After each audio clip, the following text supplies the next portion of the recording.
Hey guys, tonight we step into a world of steam and starch, where mornings begin not with birdsong or bliss, but with coal smoke in your nose and a corset at your throat. You're about to live an entire day as a Victorian woman, from the moment your eyelids flutter open to the second your diary closes in secret whispers. You won't believe how much of that day is spent simply pretending. Pretending you're fine. Pretending you're virtuous. Pretending you can breathe, and yes, pretending you don't want to scream into a lace-trimmed pillow. All right, before you get too cozy, go ahead and smash that like button and subscribe, but only if your heart says yes. Let me know in the comments where you're listening from and what time it is for you. Dim the lights, get that fan going for some background vibes, and let's chill into tonight's little adventure. You wake up before the sun even considers it. The fire in your bedroom grate has long gone out. Your breath fogs visibly in the air. It's freezing. And no, there is no central heating, just the coal residue in your lungs and the itch of yesterday's stale soot clinging to your sheets. You're not allowed to start your day by pulling the blankets higher. That would delay the inevitable. Somewhere below, a maid, likely younger than you and twice as tired, is stoking the fire, boiling water, and preparing the kettle. You don't envy her, but you don't exactly have the luxury of relaxing either. The bell rings, you ring back, and within minutes she enters with a basin of water that is never quite warm enough, along with your underthings for the day. Chemise, stockings, petticoat, corset. Oh, the corset. It's time. She helps you into the garment as you stand half numb in your shift. You grip the bedpost. She pulls the laces, tighter and tighter. Your ribs compress. Your lungs protest. You feel your heart thump awkwardly under the pressure of a whalebone. But you can't say, enough. There is no such thing as enough tightness. Your silhouette must be immaculate, or else what was the point of being born female in this house? You want to cough, but you don't. It would ruin the moment. Now comes the bustle, literally a puffed rear stuffed with padding to create that elegant S-curve. If you're unlucky, it's been stuffed with horsehair that sheds like mad and clings to your stockings. The maid slides your gown over your head, arranging the sleeves just so. You try not to notice that she hasn't made eye contact all morning. That's part of the dance. If you're of a higher rank, your dress was chosen for you. If you're merely middle class, you still need to pick something appropriate for receiving no one and going nowhere. Because appearances are a full-time job. You glance at the mirror.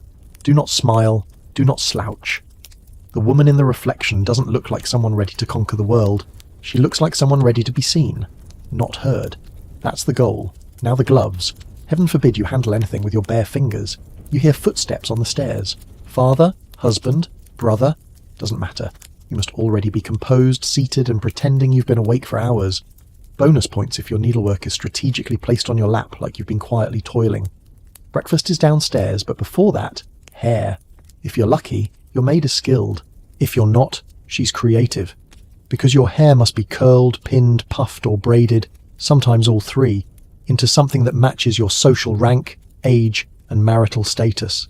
And if you're preparing for a good match, it better whisper desirable, but not desperate. You try to ignore the tugging. The bobby pins bite. Your scalp stings from the previous day's rag curls, twisted overnight in a sleep that wasn't restful. You wince. She says nothing. Neither do you. It's only morning, and already your body's a battlefield of restraint. Steel on your torso, pins in your scalp, a smile plastered where comfort used to live. By the time you stand, dressed and coiffed and barely breathing, you look like a porcelain figure, immaculate, composed, and eerily fragile, and you're still not allowed to eat yet. You descend the stairs as if your joints were made of porcelain, because if you so much as stumble, the sound of a misstep might summon questions. Are you unwell? Have you been out of sorts lately? Is something wrong with your digestion? Or worse, your temperament? In Victorian England, a bruised shin can somehow become a character flaw. Downstairs, the breakfast room smells faintly of overboiled eggs and weak black tea. The men of the house are already seated. Father folds his newspaper deliberately, the rustle signalling that conversation may now begin, but only if you've got the right kind of voice. You're offered a slice of toast, plain. The butter is there, of course, but you'd better not be the first to use it. You say thank you, cut delicately, and chew with purpose. Eating isn't really the point. Looking decorative while you eat? That's the act. If you're married, your husband might remark on the weather. If you're not, the silence stretches. Your role is to observe and smile. Speak only when spoken to. A misplaced comment at breakfast can get you disinvited from dinner. This is the power of mornings in your world. They shape the tone of your entire day. You don't own this house. You curate it with your behaviour. Now, if you're not a lady upstairs but a maid downstairs, the situation flips. Yet somehow gets worse. You're already 3 hours into your day, and your corset, if you have one, is second-hand and sweat-stained. You started with lighting fires across a house that is always too cold, washing linens your own family couldn't afford to soil, and perhaps most painfully, serving food you'll never eat. While the mistress pecks at toast, you're scrubbing the pan it came from. You learn to be invisible, not silent, because you still get orders barked at you all day, but unseen. There's an art to it, walking without sound, moving before you're noticed, disappearing just in time. And if you're very unlucky, you're what the Victorians called a maid of all work. That's code for no rest. One woman doing the jobs of 3, washing, cleaning, cooking, sewing, tending to children, emptying chamber pots, and all this while dodging the master's eye, which might linger too long if no one's looking. One girl named Lottie once wrote to her sister that she hadn't sat down in 14 hours. Her only reward? A pat of leftover butter and some dry toast eaten in the scullery after dark, and that was a good day. Meanwhile, upstairs again, your breakfast ends. You rise only after the men do, never before. You thank the cook you didn't speak to, and you head back to your room, not to rest, but to recompose yourself. The corset stays on. You don't get to breathe deeply until much later tonight, if ever. On your vanity table lies a small ceramic bowl holding lavender water. You dab it onto your wrists and neck.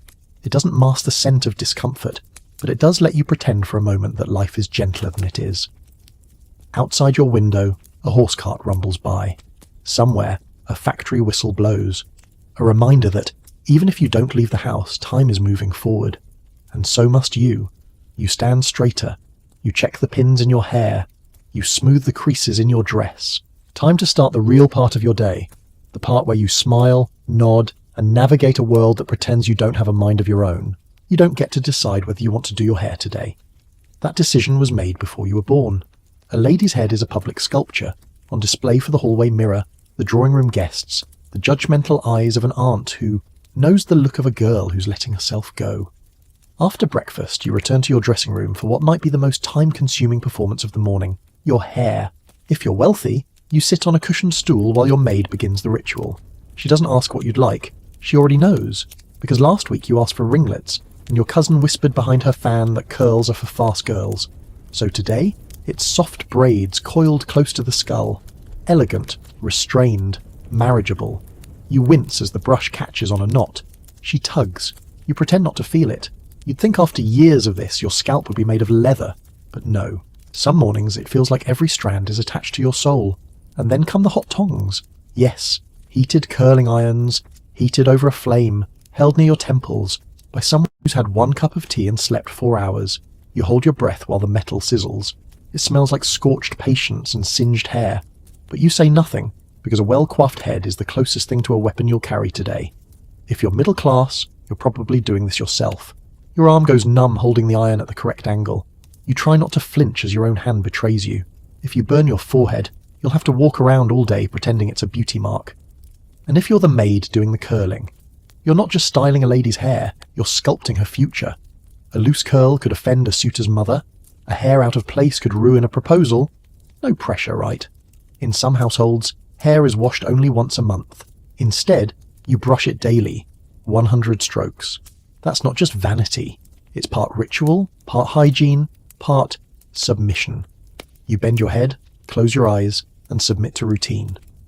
Victorian ladies often wore pads or hair rats. Yes, that's the real term, made from their own discarded hair to give volume to buns and braids. You've saved a little pouch of your own fallen strands in a drawer. You're not sure if that's resourceful or vaguely unsettling. Either way, it's what's expected. But here's the real kicker. After an hour of heat, pins, rats, combs, oil, and carefully arranged suffering, your hair must look effortless. Not stiff, not overdone, just naturally perfect, as if you woke up like this and simply happened to look like the ideal woman in every illustrated etiquette book. There's no reward, no applause, just the absence of criticism, which feels, oddly, like a victory. And then, hats. Because once your hair is done, you're required to hide most of it under a bonnet that looks like a cake plate with feathers. If you remove it later, the curls will collapse. If you keep it on, your scalp will sweat. Pick your punishment. You glance at your reflection. It's not you staring back. It's the image of acceptability. A woman whose hair took an hour and who must now pretend she's just stepping out without effort. Downstairs, a maid is still scrubbing dried wax from yesterday's candlesticks with vinegar and salt. Her hair isn't styled, just tied back tight and low to stay out of the way. If it frizzes or escapes, she'll be scolded for looking wild. And yet, she must never seem vain. You can be dismissed for that too. Meanwhile you, still upstairs, are deciding between two brooches, or rather, pretending to. Because the real decision was made long ago. The simple brooch implies modesty. The ornate one says ambition. Neither of those things are technically wrong, but both are punishable, depending on who you run into today. You settle on the modest one, safer. But now your hair hurts. Not in a poetic way. It literally aches. The pins are stabbing into your scalp. The braids are pulling at the roots. There's a tender spot near your left temple that's been bruised from yesterday's updo. But it's improper to adjust your hair in public. So, if it hurts, you smile. And don't touch. You've learned how to smile with your mouth while keeping your eyebrows still, so as not to disturb the waves at your hairline. This is the unspoken curriculum of girlhood. Stillness, posture, weightlessness, suppression. The more invisible your discomfort, the more visible your virtue. But not every woman is playing the same game. Let's say you're a young shop girl. Your wages barely cover the room you rent in a shared attic space with no window. You've got 10 minutes in the morning to do your hair with water from a shared basin, no mirror and no time. And still, if a lock falls over your forehead during the day, a customer might call you slovenly. Or worse, your male manager might call it inviting. Hair, for you, is a risk. In some factories, women working near machinery had to keep their hair shorn close to the head to avoid getting scalped by belts and wheels. There were cases, gruesome ones, where hair caught and dragged women forward. Those stories are whispered, not printed. But every girl working in a textile mill knows them. They braid tighter, wrap higher, pray harder. Back in the drawing room, you check the clock. You've been at your toilette for nearly 2 hours now. You've burned your scalp, plucked stray hairs, scented your neck, curled and recurled, and pinned your dignity into a shape that will last just long enough to fool a visitor or two. Why? Because how you wear your hair determines how you are remembered. Not just today, but in legacy. Sketches of your profile may be kept in family albums. A painted miniature might show the exact swoop of your fringe. In death, your tresses may be snipped and curled into mourning jewellery, mounted behind glass, worn on a cousin's brooch. Hair isn't vanity. Hair is permanence. And yet you're expected to act like it's nothing. You finally step out of your room, forehead gleaming faintly, neck already stiff. You don't know yet whether you'll be walking, calling, sitting, or fainting today, but you do know you'll be doing it while your skull throbs and your hair refuses to move. The day has only just begun. You're ready to be watched. You make your way toward the breakfast room again, not to eat, but to linger, to be seen. It's still morning, but now your presence becomes a performance. The breakfast table has shifted, the men have gone, the newspaper is folded precisely as if never touched.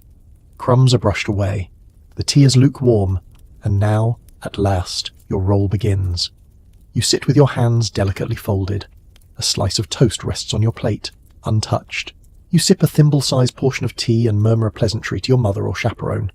You're not hungry, not allowed to be. You're available, in the social sense. A well-placed breakfast sighting might lead to an invitation, and an invitation might lead to something better. Security, marriage, stability, or at least fewer questions from Aunt Lydia. There's an order to it all. The bread first, then the egg, then perhaps a bit of kipper, but only if someone else starts first. Everything is choreographed, unspoken, and soaked in silent tension. You're not here to nourish. You're here to prove that you know your place in the hierarchy. If your family is lower middle class, you might actually eat, but quickly, modestly, and in the kitchen. If you're upper middle or gentry, you're supervised by the very furniture. The heavy sideboard watches you. The portrait of your grandmother seems to sneer.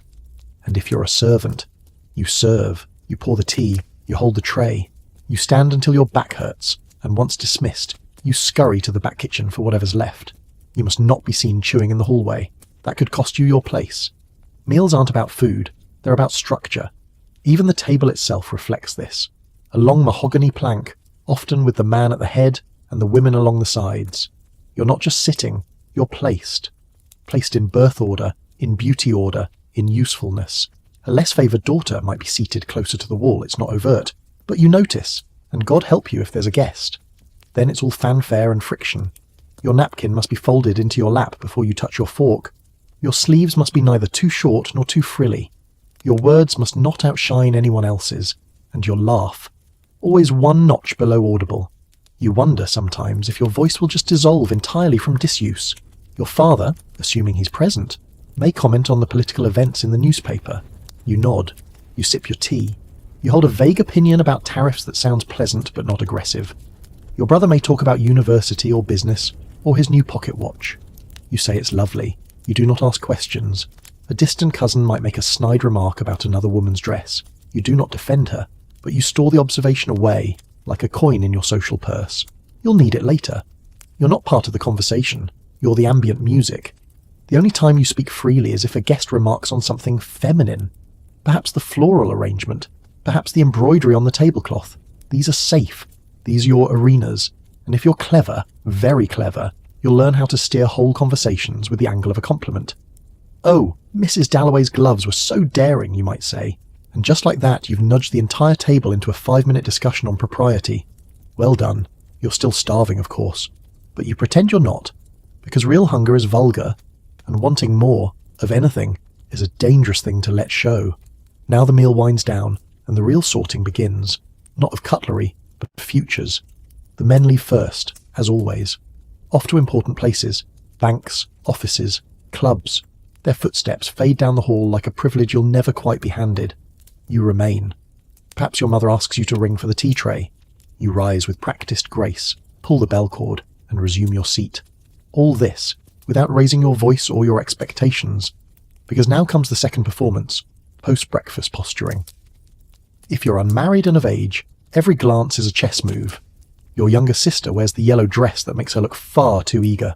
You don't say anything, but your eyebrows twitch ever so slightly. Mother notices, aunt notices, and just like that your stock rises a fraction of a point. But make no mistake, if you say too much, if you joke too freely, if you show too much charm, you'll be labelled flighty, a bit theatrical, unwise for a wife. One laugh too hearty and suddenly you're the kind of woman who needs a firm hand. It's a razor's edge, so you default to your role as the ideal young lady, poised, pleasant, proper. You ask a servant politely for more tea, even though it's lukewarm and tastes like regret. You compliment your cousin's shawl, even though it scratches your eyes with its brightness. You nod when someone mentions the vicar's sermon, even though you nearly fell asleep in the pew. Meanwhile, back in the kitchen, the cook is shouting. The eggs were too runny for sir, the sausages were overdone for madam, and now the scullery maid has to hide her blistered hands under her apron. Breakfast lingers for the upper class, but downstairs, it's an ordeal best forgotten as quickly as possible. But up here, in the velvet chairs and the soft rustle of crinoline, everything stretches. You're expected to linger, chat lightly, smile politely at the clock. One girl in your circle, let's call her Eleanor, once dared to excuse herself early after breakfast, citing a headache. A week later, a rumour surfaced. Nervous disposition, they whispered. Poor girl. Might not be up to running a household. She was never invited to that family's picnic again. This is the truth they don't print in etiquette books. You're not only performing to attract a husband, you're performing to keep your place among women. The scrutiny is sharper, the forgiveness thinner. Eventually a calling card arrives, a small, cream-coloured rectangle that holds the weight of your entire afternoon. Someone intends to drop by. Perhaps a neighbour, perhaps a mother of an eligible son, perhaps, scandalously, a woman who recently returned from the continent and might, heaven forbid, have opinions. Your mother eyes the card. She nods. Your day is no longer your own. You rise, not because you're dismissed, but because it is time to vanish upstairs once more and prepare to be seen again. Your footsteps are silent. Your corset creaks slightly. You catch a glimpse of yourself in the hallway mirror and wonder, not for the first time, if anyone would notice if you simply slipped outside and kept walking. But no, there's toast to nibble, gloves to choose, and a guest to impress. And so you return to your room, not to rest, but to reload. Now let's rewind the morning and step sideways, into a different kind of house. You're still a woman in Victorian England, but there is no breakfast room here. No maid to lace your corset, no faint scent of lavender water. There's only the sharp bite of lye, the hiss of boiling water, and the sting of cracked red fingers submerged in it. Because this time, you're not a lady of the house, you're a laundress, and your day starts before dawn. You rise in a shared cold room where 6 other women sleep in shifts. There's no time to comb your hair or sit at a vanity. Your apron goes on before your boots do. Your hands are already raw from yesterday's soap, but the pile of stained linens hasn't shrunk overnight. It never does. You head straight to the wash house, out back if you're lucky, in a shared alley if you're not. The air is thick with steam and the sour smell of human effort. A neighbour is already hunched over a wash tub, her breath forming little clouds of defeat. There's no polite conversation here, no embroidered napkins or polite bites of toast, only grunts, splashes, and the sound of someone cursing under her breath because the soap's run out again. Your job is relentless and invisible, but don't be mistaken, it's also vital. You're responsible for making the wealthier women appear clean, respectable, and sweetly scented. Without you, their gowns would yellow, their reputation would stain, their husbands would notice, and no one must let that happen. So, you scrub. With lye soap that peels the skin from your knuckles, with water so hot it feels alive, with brushes that don't soften with time. The burns on your forearms aren't accidents, they're occupational hazards. And unlike the ladies upstairs who dread breakfast conversation, your dread comes in the form of a hem stained with something you can't identify. Because if it doesn't come out, the housekeeper might dock your pay. Or worse, accuse you of carelessness. And carelessness, in a world where jobs are scarce and references mean everything, is a sentence. You don't work in silence. Around you, other women whisper, groan, even sing in hoarse voices. One jokes that her fingers are starting to look like boiled sausages. Another mutters something about blood on a nightgown. Someone else's secret she's now responsible for bleaching away. It's a sisterhood, but a bitter one. You're too tired to bond, too sore to laugh. By mid-morning your clothes are soaked, your arms are trembling, and your stomach has been reminding you for an hour that it hasn't seen bread since yesterday's crust. But you press on. You wring out heavy sheets that drip onto your boots. You haul water from the pump, each trip feeling like the slow march of time itself. You hang damp linen across sagging ropes, your fingers freezing as they pinch and pin, and maybe, just maybe, you catch a glimpse of a fine lady walking past on the street, gloved and perfumed, her parasol the colour of a fresh peach. You wonder what her hands look like. You wonder if she's ever bled into her bathwater from cracked knuckles. You wonder how it feels to rest. But you don't have time to wonder long. A child has knocked over the soap basin, your blouse is soaked again, and there's a second load still to be done before the noon bell. You dip your hands back into the water, grit your teeth, and scrub. Because being tired is not a reason to stop, not for women like you. By noon, the heat in the wash house is unbearable. Your face is flushed, not from embarrassment, but from the scalding air and exertion. The back of your dress is damp. Your corset, if you even own one, is laced loosely, out of necessity, not modesty. You'd remove it entirely if you weren't terrified of being seen undressed by your employer, or some sanctimonious neighbour with an opinion. You glance down at your hands. They're swollen and wrinkled, the nails darkened and chipped. Some laundresses rub lard into their fingertips at night, hoping to soften the cracks before they bleed. It rarely works. One girl in your building, Lucy, lost the tip of her finger to a rusted washtub edge and couldn't work for 3 days. She was evicted on the 4th. So no, you don't complain about the cold, or the heat, or the blood under your nails. You just work faster. Midday brings a change. Not relief, but a shift in rhythm. The clothes are now wrung, rinsed, and flapped crisply onto lines or drying racks. But the worst part, the starching and pressing. The starch solution is made of boiled flour or potatoes, depending on what's available, and smells vaguely of rot and desperation. You stir it with a wooden paddle, then drag collars and cuffs through it before drying them flat. Once dry, it's time for the iron. And Victorian irons aren't friendly appliances. They're solid cast iron bricks heated on a stove or coal fire. No temperature control, no forgiveness. You test the heat by spitting on the iron surface to see if it sizzles. You pray it doesn't scorch the fabric, or your arm.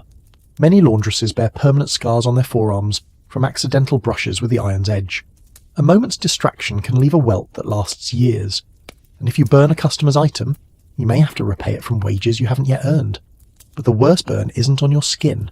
It's in the pit of your stomach, when you overhear the lady of the house scoff that her washerwoman left streaks again, as if her pristine blouse just grows magically from her wardrobe like a daisy in spring. You don't get credit. You get complaints. You press the sleeve of a fine lawn shirt, knowing full well the man who owns it wouldn't meet your eye if you passed him in the street. He'd look through you like steam, and yet here you are, smoothing the fabric that will rest against his back closer than any kiss. Sometimes, though, strange little gifts fall from pockets.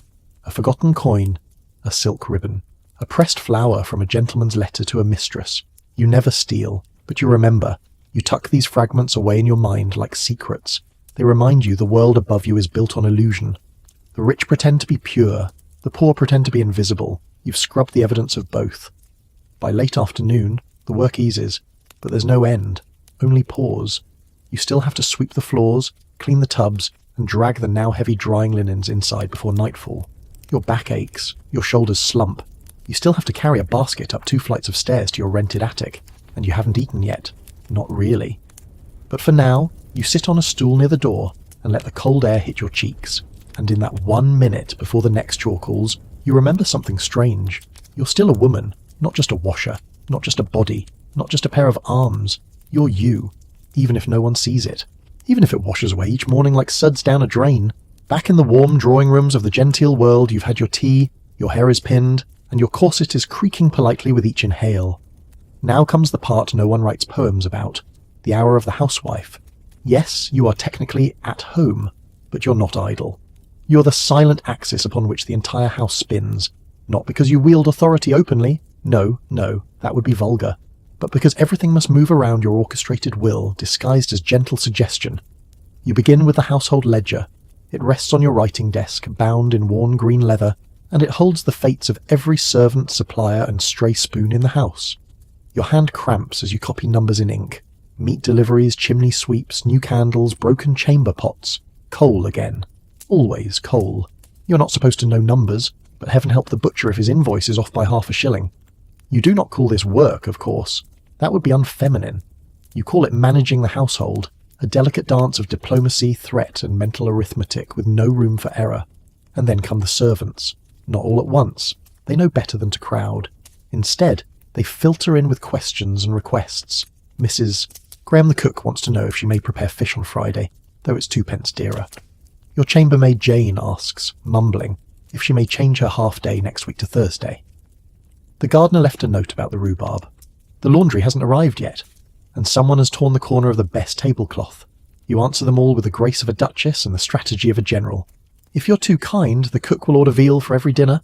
If you're too strict, the maids will mutter behind closed doors, and mutiny is born in whispers. This is your tightrope. You learned it from your mother, who once ruled the linen cupboard like a navy admiral. You remember how she would run her fingers along the edge of a teacup and whisper, "Only women notice what isn't said at the table." So now you inspect the pantry, not because you're hungry, but because mice can get in through spaces you didn't even know existed. And if your sister-in-law visits and finds weevils in the flour, she'll never let you forget it. Downstairs, the staff adjust their tone the moment you enter. The kitchen falls silent when you lift the kettle lid. You pretend not to notice. You're not their friend. You're not their enemy. You're the lady of the house, or at least you're trying very hard to look like one. Sometimes you wish you could complain to someone about how exhausting it is to always be in charge without seeming bossy, about how no one ever praises a smoothly run home, only points out the threadbare towel or crooked curtain.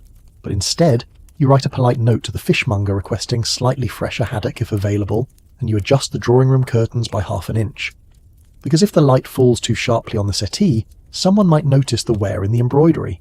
And then, a scandal, a conversation, a judgment, all from the angle of one sunbeam. That's the job. You're both the ruler and the prisoner of this space, and it's barely 11 a.m. The hour stretches. You move through the house with a quiet grace that belies the calculations ticking beneath your silk bodice.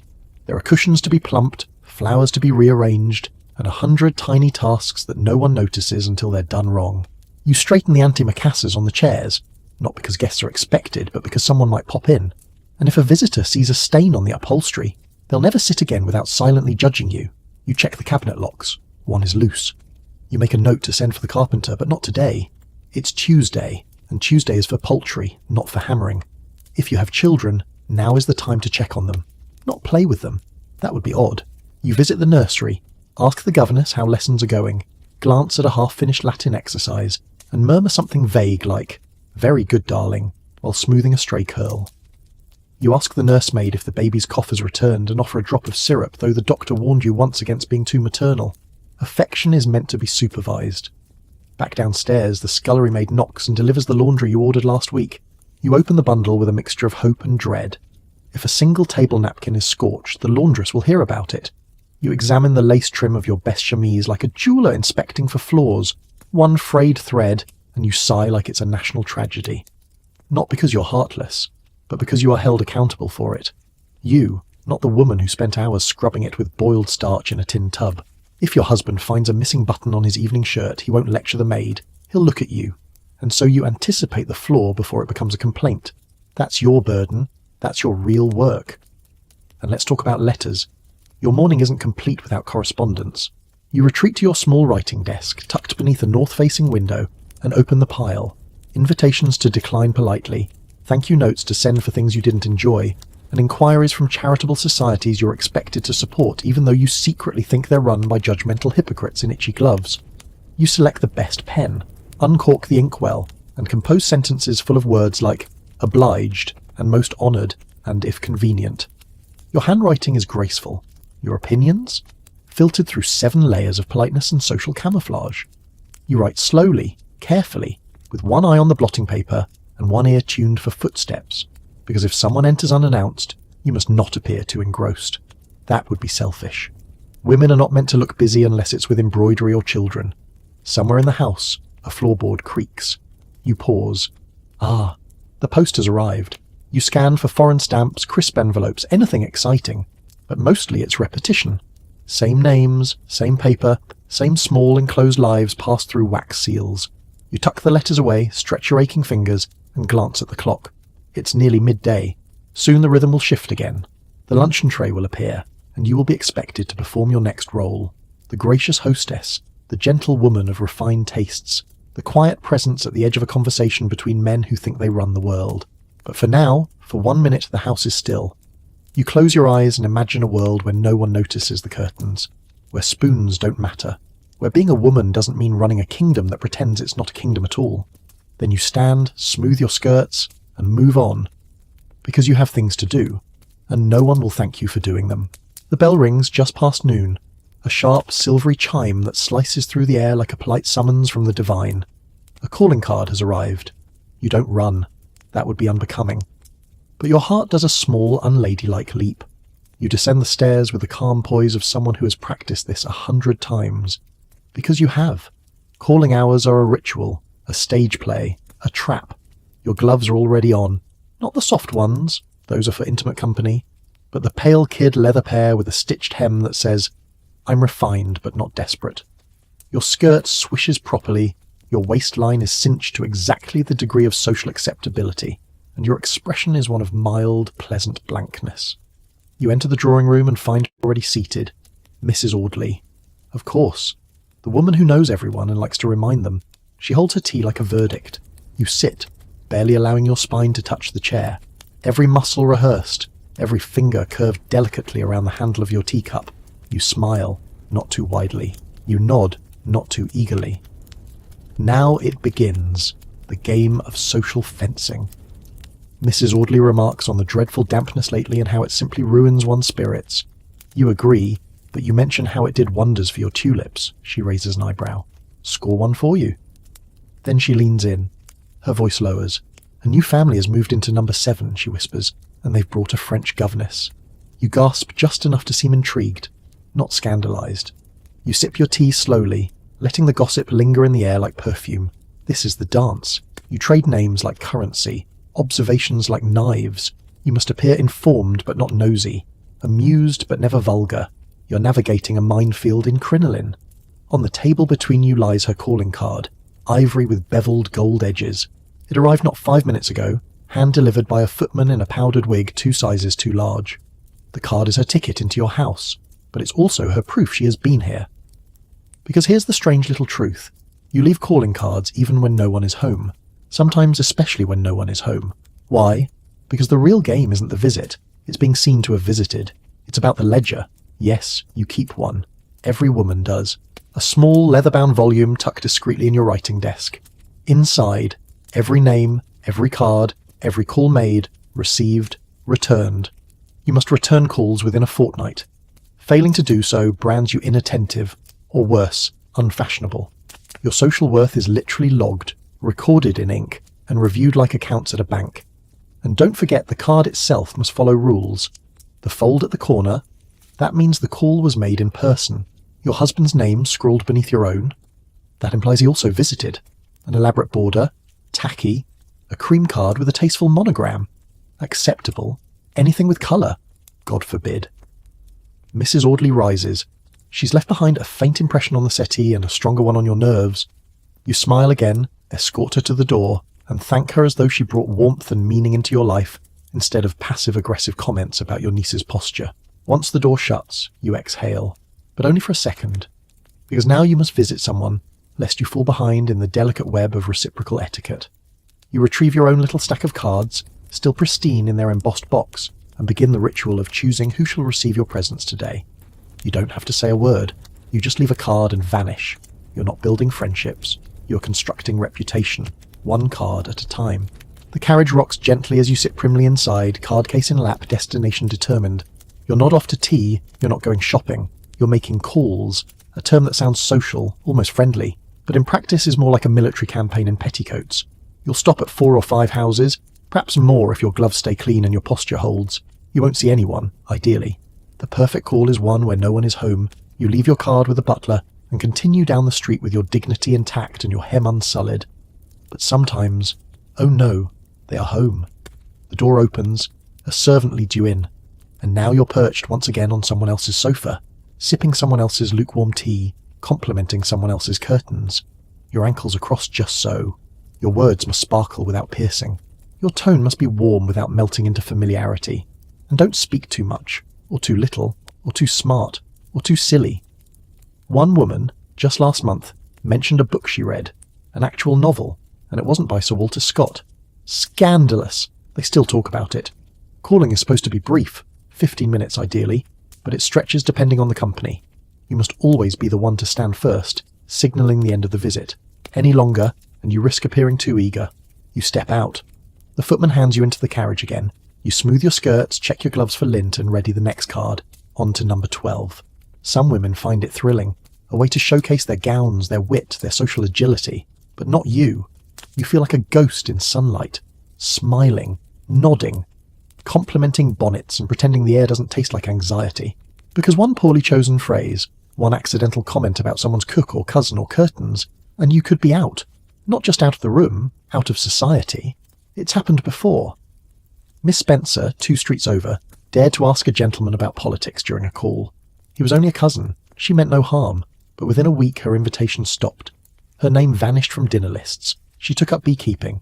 You make a note to never mention bees. Sometimes, to liven the calls, women bring small calling gifts. A posy, a new recipe, a ribbon from their last shopping trip. Not for generosity, but for leverage.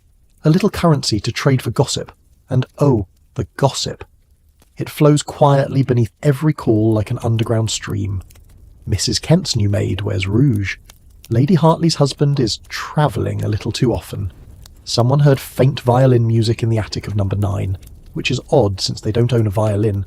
And that widow in the brown house never removes her gloves. Perhaps they're hiding something. A rash, a tattoo, a scandal. You pretend you don't care. You do. You listen. You remember. Because in this game, your silence is not submission. It's strategy. At last, your rounds are complete. You return home exhausted, wind-blown, and brittle from pretending. You remove your gloves with slow, deliberate care, as if peeling off the person you had to be for the last 2 hours. You drop the card case back in its box. You exhale, and then you take up your own stack of received cards. You note who visited, who didn't, who folded the corner, who forgot your name entirely, and with a tiny dip of your pen, you make a mark beside one. A single dot. A woman to whom you will not return the favour. She won't know it yet, but her place in your world just vanished, without a word. By the time you return from your calls, the drawing room is quiet again, the air faintly stale with the perfume of earlier visitors and the residue of polite conversation. Now comes the hour of domestic virtue, needlework. Not because something truly needs mending, but because a woman must appear industrious at all times. God forbid anyone think you are idle, so you sit by the window, sunlight pooling onto your lap, and lift your embroidery hoop. You've already begun a floral sampler, though it's hard to tell the violets from the forget-me-nots. They've both been sewn with the same expression of weary purpose. You thread the needle, your fingers still sore from earlier letter writing. You wish, absurdly, for something to unravel, just so you could repair it. A task with a beginning and an end. A sense of progress. But this isn't about completion. It's about presence. Proof that your hands are gentle, your time is valuable, and your purpose is decorative but disciplined. Every stitch you make is a stitch of virtue. Needlework isn't a hobby. It's evidence of your morality. If your cousin arrives unexpectedly, you will be seen with hoop in hand and eyes modestly lowered. If your mother-in-law drops in, she'll find you darning socks you've already darned 3 times over. If your husband appears, he'll see you producing something delicate, quiet, feminine, everything a Victorian wife is supposed to be. Sometimes, other women come to sit and sew too. A small circle of skirts and sighs, each needle dancing through cloth while the mouths whisper their own threads of scandal, worry, envy, and dreams. I hear Mrs. Grafton's daughter is courting a curate, one says, stabbing the linen just a bit too forcefully. Curates don't pay, another sniffs. She'll be living on boiled potatoes and God's good favour. They laugh. Quietly, of course. But there's something else beneath the sound. Relief. That this time, the gossip isn't about you. Needlework is a shield. You hide behind it. You disappear into it. And it hides you too, from questions, from loneliness, from the creeping sense that none of this thread, none of this lace, none of this labour will ever truly belong to you. But even here, there are rules. You may embroider pillowcases, handkerchiefs, chair cushions, but not anything too fine. You mustn't outshine the work of the servants. And don't attempt anything overtly original. A rose is lovely. A bird, acceptable. But an owl with spectacles or a woman on a bicycle, that's eccentric. That's dangerous. You remember the story of a girl who stitched a picture of a woman standing alone holding a sword. They say her father burned it. So you stitch a daisy instead, because a daisy is safe. Somewhere nearby, a governess corrects a child's Latin declension. She too holds her own kind of needlework, shaping minds that will never remember her name. She's unmarried, invisible. The other women don't ask her to join them, not out of cruelty, but out of caution. She's neither servant nor lady, neither threat nor comfort. Her mere presence reminds you what happens when you fall between the cracks of class. You bend closer to your needle point, a tiny prick on your finger. A bead of blood blooms against the fabric. You blot it quickly. No one saw. You resume your stitches, pretending it didn't happen. That's what Victorian women do best. By now, your hands move without thought. In, out, pull. The rhythm of the needle has numbed your thoughts into a strange, floaty quiet. That's the dangerous part.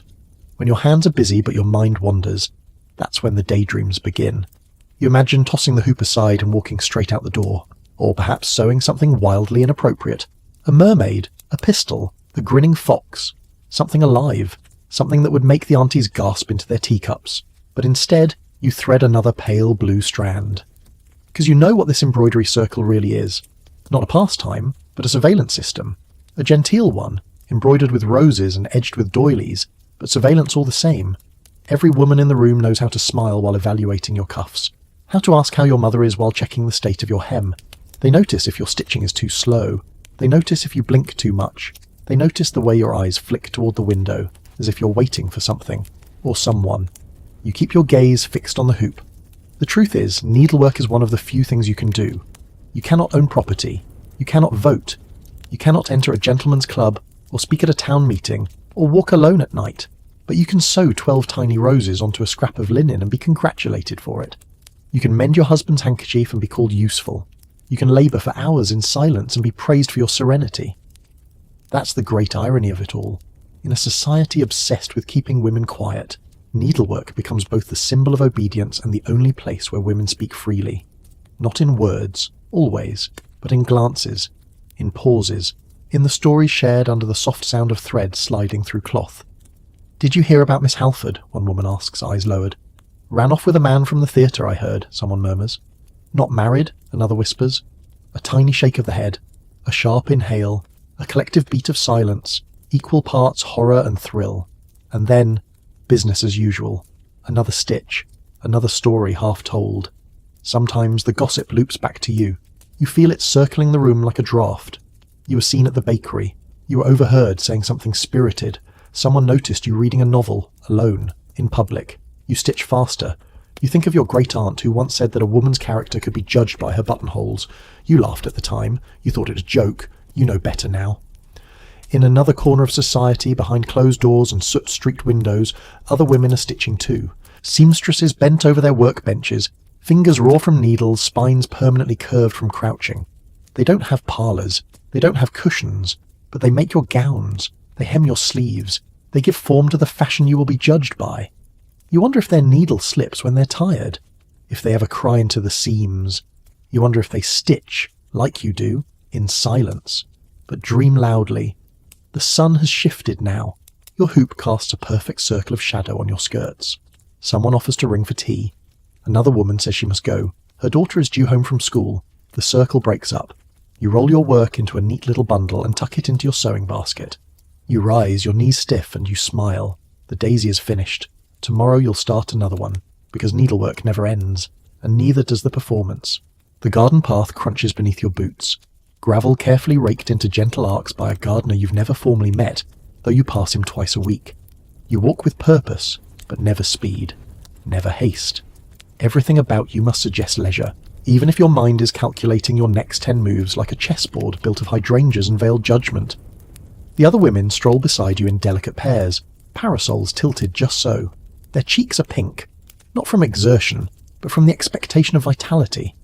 The sunlight glances off your bonnet. You nod when someone points out the roses. You comment on the box hedges. You do not mention that your stays are cutting into your ribs. This is not a walk for pleasure. This is a promenade, a mobile audition. For whom? It depends. If you're unmarried, it's a march across a battlefield, dressed like a bride, hoping no one notices the metaphor. If you're married, it's a reaffirmation of your status, a visual announcement that you're still graceful, still in command, still worthy of your place on the path. But if you're watching, if you're one of the mothers or aunts or chaperones, you're looking for posture, for potential, for danger signs. A glance too long between young people, a laugh too sincere, heaven forbid, an accidental brush of sleeves, that could spiral into talk, and talk becomes suspicion, and suspicion, well, you remember how quickly Miss Linton disappeared from the social calendar, so you smile, you walk, you avoid puddles and scandal. Even the very act of walking is governed. You never go out alone. That would mark you as improper, or worse, as available. No respectable woman walks without a companion unless she's desperate or disgraced. And as for exercise, don't be ridiculous. This isn't exercise. It's posture practice with scenery. Your corset prevents any actual exertion. Your skirt weighs several pounds, and if you sweat, even slightly, it must be from the heat, not from effort. You must never be out of breath, even if your lungs are quietly screaming for room to expand. This is the Victorian version of fresh air. The same air, by the way, that's filled with coal dust and chimney soot. But if it blows through a rose bush and a wrought iron gate, then somehow it's healthy. As you round the garden bend, you catch sight of the vicar's wife approaching. She's always walking, always by chance where you happen to be. She greets you with the force of someone who plans to know everything you've ever thought, said, or eaten. You curtsy. She curtsies. It's war disguised as courtesy. She comments on your gloves, again, and you thank her. You know she's really asking if you've seen the latest fashion plates. You have. You chose not to follow them. She knows that too. A little ahead, 2 girls, 16, 17 no more, are giggling beneath their parasols. Their whispers float backward. One of them glances at you quickly. You remember when you were their age, when you thought the garden was a secret, not a stage. You pass them with a nod and a smile that says, "Careful, dears." They don't understand yet, they will. Because this walk is not just a walk, it's a test. Are your shoes clean? Are your hemlines the right length? Do you know where to place your hands when you pause by the lily pond? Do you step gracefully over the root, or does your boot catch and betray your nerves? Everything is watched, especially by the men who aren't here, because word will get back to them about your walk, your dress, your laugh, and maybe, just maybe, that will determine whether or not you get a dance card next Saturday, or an invitation at all. The stroll is supposed to calm the nerves, that's what the magazines say. A healthy constitutional, they call it, invigorating for the mind and complexion. But your boots are pinching, your corset is creaking with each careful breath, and your parasol is more of a shoulder cramp than a sunshield. Still you walk, because not walking would say more than anything you could utter aloud. Ahead, a group of women slow near the stone bench by the lilacs. You know what's coming. The pivot, the assessment, the implied comparisons. You pause with them as required. Someone mentions a charity fair. Someone else sighs about a cousin's child who has developed a rather unfortunate fondness for novels written by women. The collective gasp is soft and synchronized. You nod along, careful to neither sound approving nor dismissive. You rest your parasol tip down, your gloves arranged just so on the handle. Your face is a pleasant watercolour of attentiveness. A widow in black murmurs something sharp about how young ladies today walk with too much swing in the hips. Everyone titters. You smile gently and reposition your feet, because even your gait is fair game. The idea, of course, is that you're simply enjoying the garden, admiring the asters, sniffing at the peonies, letting your cheeks pink naturally in the sun. But everyone knows the truth. This is a parade of eligibility, a living catalogue of feminine poise. The older women are watching for signs of rebellion. The younger women are watching each other, and somewhere behind an upper window, perhaps even your own mother is watching too, taking mental notes for that evening's fireside report. The garden path loops you back toward the side entrance. You walk slower now, as if by dragging the moment out you can avoid returning to the performance inside. But the gravel ends. The stone steps begin. You ascend like a performer exiting the stage. Your fingers brush the banister.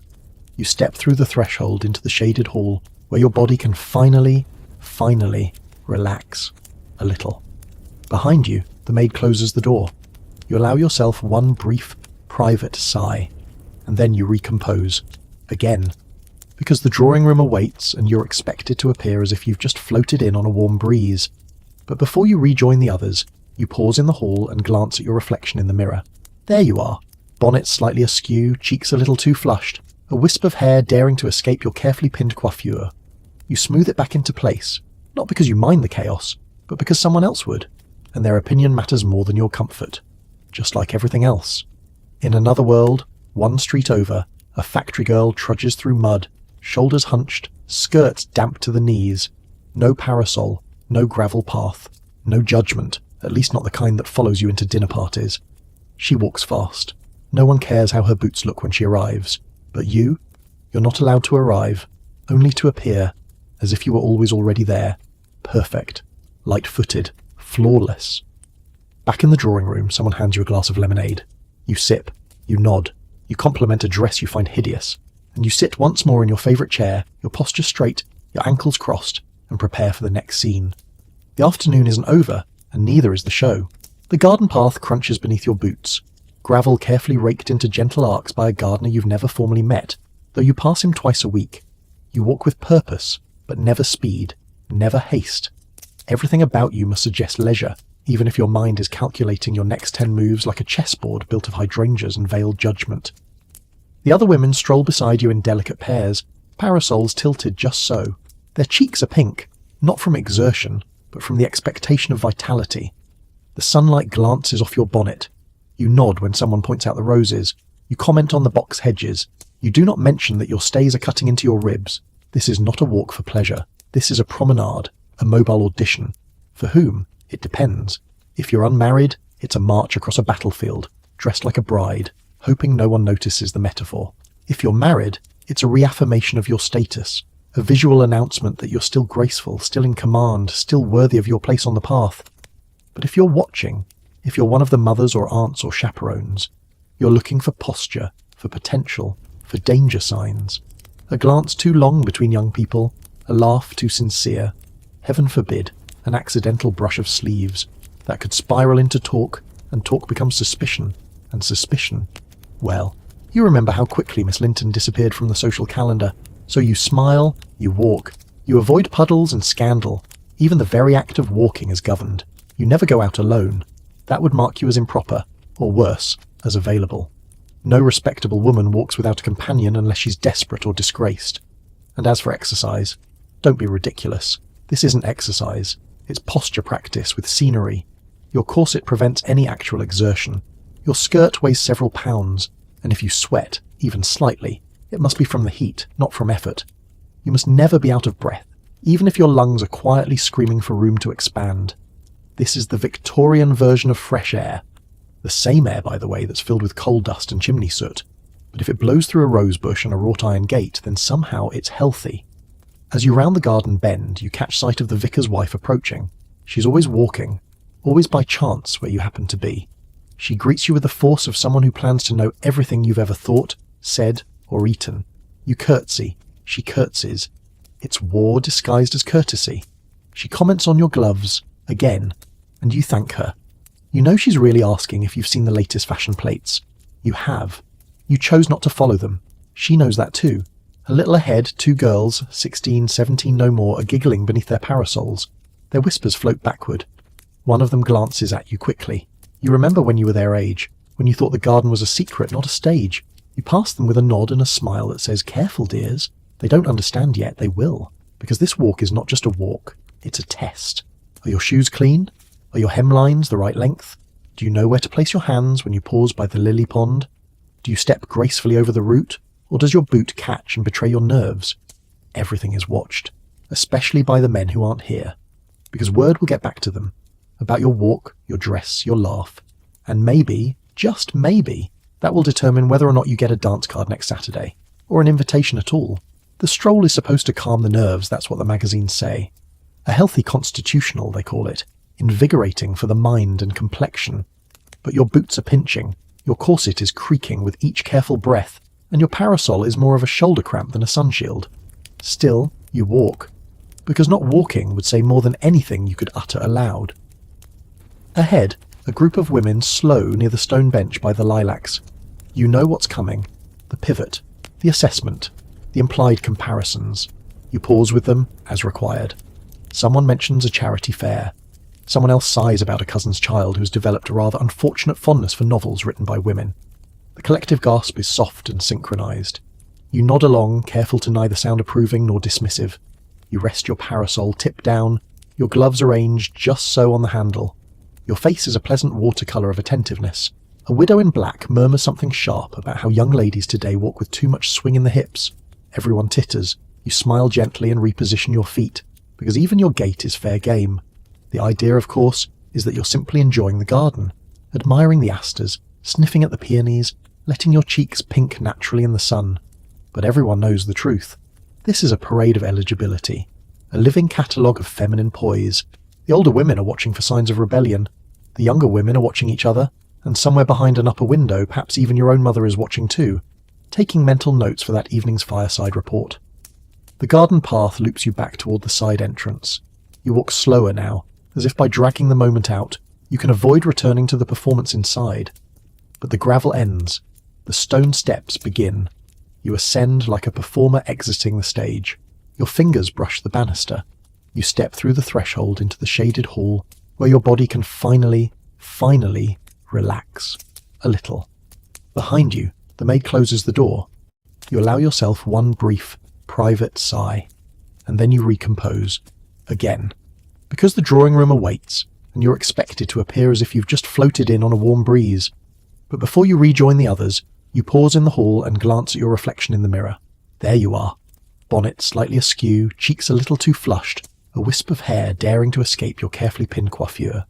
You smooth it back into place, not because you mind the chaos, but because someone else would, and their opinion matters more than your comfort, just like everything else. In another world, one street over, a factory girl trudges through mud, shoulders hunched, skirts damp to the knees. No parasol, no gravel path, no judgment, at least not the kind that follows you into dinner parties. She walks fast. No one cares how her boots look when she arrives. But you? You're not allowed to arrive, only to appear, as if you were always already there. Perfect, light-footed, flawless. Back in the drawing room, someone hands you a glass of lemonade. You sip, you nod, you compliment a dress you find hideous, and you sit once more in your favourite chair, your posture straight, your ankles crossed, and prepare for the next scene. The afternoon isn't over, and neither is the show. The afternoon sun slants across the carpet now, long and golden and just a little too warm. The house is quiet in that particular Victorian way, so quiet it becomes heavy. A silence made of ticking clocks, distant footsteps, the occasional clink of porcelain from the pantry. You settle yourself on the settee with a book, not because you're desperate to read, but because reading, when done correctly, makes you look intelligent, refined, contemplative, and safely non-threatening. The book in your hands is poetry. It must be. Novels are frowned upon in some circles, especially the modern ones full of passion, independence, and, heaven forbid, women with opinions. Poetry is safer, especially when it rhymes. You hold the volume open just far enough for the gold leaf edges to catch the light. You turn the pages slowly, reverently. You read the same stanza 4 times because your eyes keep drifting, not to the words, but to the sound of a door closing upstairs, or a footstep that makes you wonder who might be arriving unannounced. You try to focus. The poem is about a lark, or perhaps it's a brook, something gently tragic. Your posture is excellent. If someone walks into the room, they'll see a young lady immersed in elevated thought. Not a woman bored to the marrow. You don't shift your legs. You don't prop your chin in your hand. That would be too casual. No, you must look like a portrait. All soft edges and serenity. And that's the maddening part. You're not reading to escape. You're reading to perform escape. And ironically, there are rules even for this. One hand beneath the book, the other lightly touching the edge of the page, head tilted, lips faintly parted. You're meant to look like a painting that might one day hang in the hallway of a cousin's estate. Portrait of a lady in leisure. The tragedy is, you are not at leisure. You are at work, constantly. Even in this moment of supposed peace, you are labouring beneath layers of expectation. Because reading is acceptable, yes, but only if it's not too loud, too fast, too frequent. A girl who reads too much is suspect. A girl who quotes her books at the dinner table is marked. A girl who questions the content of her reading. Dangerous. There's a story of a young woman who once read Darwin and then asked a clergyman about it during a tea. She was sent to stay with an aunt in the north, indefinitely. You keep that story folded up in your mind like a pressed flower between pages, a reminder. Your finger rests on a line about longing. You don't dare feel it too deeply. Instead, you memorize it, so that later, when someone asks what you're reading, you can quote something tasteful, something vague, something that sounds as if you were thinking about birds and not about the cage you sit in. At the far end of the drawing room, your mother rustles through embroidery silks. She doesn't interrupt you. That would be impolite. But she glances up occasionally, checking to see what page you're on.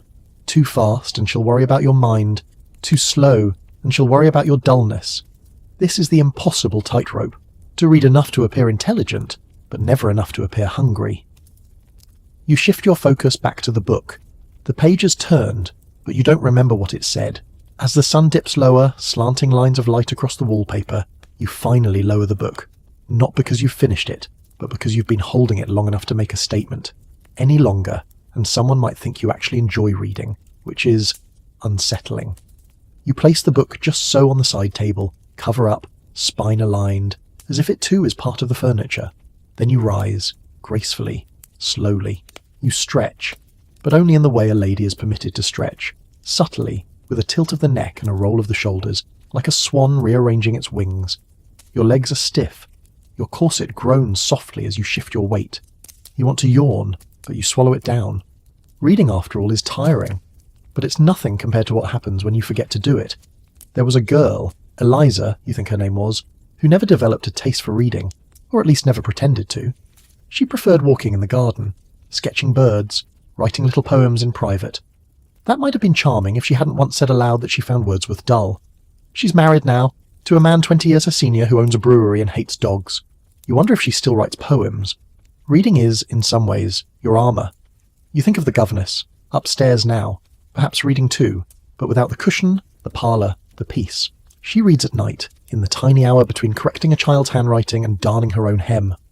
Her books are borrowed, often returned with pages missing. No one praises her for reading. They expect it. Her reading isn't ornamental, it's escape. You envy her a little for that. There's something dangerous about reading for meaning. You felt it, once, quietly, when a sentence snagged something inside you, a passage that made you feel seen. That felt like it had been written by someone peering through time, straight into your own ribcage. But you folded the page gently, closed the book, and tucked it away. Because letting a book change you is as perilous as letting a corset slip undone in public. No one wants to see a woman undone. Not really. So instead, you collect little quotes, snippets, safe bits of poetry you can offer at gatherings, a line about the moon, a metaphor about flowers, nothing that could ever be misconstrued as desire or discontent. Even your books are curated for the drawing room. Your father once gifted you a volume of Milton, with a note that said, "Strong minds need strong verse." You read 3 pages and wept. Not because of the words, but because of the moment. He saw you, briefly. Then he never mentioned it again. Now you mostly read what is expected, what is beautiful, what will look appropriate left on the piano bench. But sometimes, when no one's watching, you return to the pages that feel dangerous, the ones with angry women, or lonely ones, or clever ones who ask questions that echo long after the book is shut. You never say their names aloud. You just keep them folded into your memory, like a secret pressed between your gloves. Because books may be bound, but you're not as tightly stitched together as they think. Not yet. Upstairs, just past the second landing where the air grows cooler and the wallpaper peels slightly at the corners, lives a woman who dines alone, sleeps alone, and smiles only when the children get their French conjugations correct. She is the governess, and today let's step into her shoes, or rather, her stiff, sensible boots. You walk the corridor to her room, tucked near the nursery but never in it. Close enough to be summoned, far enough to be separate. That word, separate, defines her life. You enter her space. It is small, ordered, a room of modest possessions and quiet pride. There's a writing desk with 3 books stacked neatly, grammar, geography, and something half read and secretly treasured. There's a trunk under the bed. She's had it since she was 16. Her gown is dark, plain, made to blend, and so is she. As the governess, you exist in a strange limbo. Not a servant, yet not a lady. Not paid enough to live well, not quite accepted enough to marry up. You eat with the children, not with the family. You teach manners you're not allowed to use. You attend church but sit at the back. You listen at the dinner parties but only through the walls. In short, you're indispensable and invisible. You rise early, before the nursemaid, before the first bell. You dress quickly, no corsets, no layers of silk, just wool and cotton and practicality. You brush your own hair, tie it back and start the day with sums. Your pupils are lovely sometimes, other times monsters in lace. They pinch, they lie, they declare boredom after 5 minutes of spelling, but you endure it, because you are being judged too. If a child misbehaves, it's your fault. If they miss a lesson, it's your negligence. If they fall behind in Latin, you're not up to standard. And yet, when the child recites a flawless passage from Julius Caesar at dinner, no one praises you. They praise the child. The father beams, the mother dabs her eyes. You remain in the shadows. You correct the next exercise silently. At midday, you escort the children into the garden, but not for leisure. This is object learning. They must name 5 trees and 3 birds before they are allowed to run. One of them falls in the mud. You scrub their boots later. You don't sigh. You don't snap. You smile. That careful governor smile that says, I am not here to disrupt. I am only here to help. But you are tired, not from the work, but from the balancing act. The daily, hourly effort to be serious but not cold, intelligent but not intimidating, nurturing but not maternal. Because if you become too attached to the children, that's inappropriate. If you become too distant, that's heartless. One governess in Hampshire was dismissed for holding a child's hand too long, another for refusing to. You finish the morning lessons in the nursery. The older child yawns. The younger chews a blotter. You resist the urge to scream. You ask them to recite their poetry again. They moan, but you press on, because you are expected to be a fortress of patience, and you must be good, or you'll be gone. Afternoon lessons drag on like wet wool.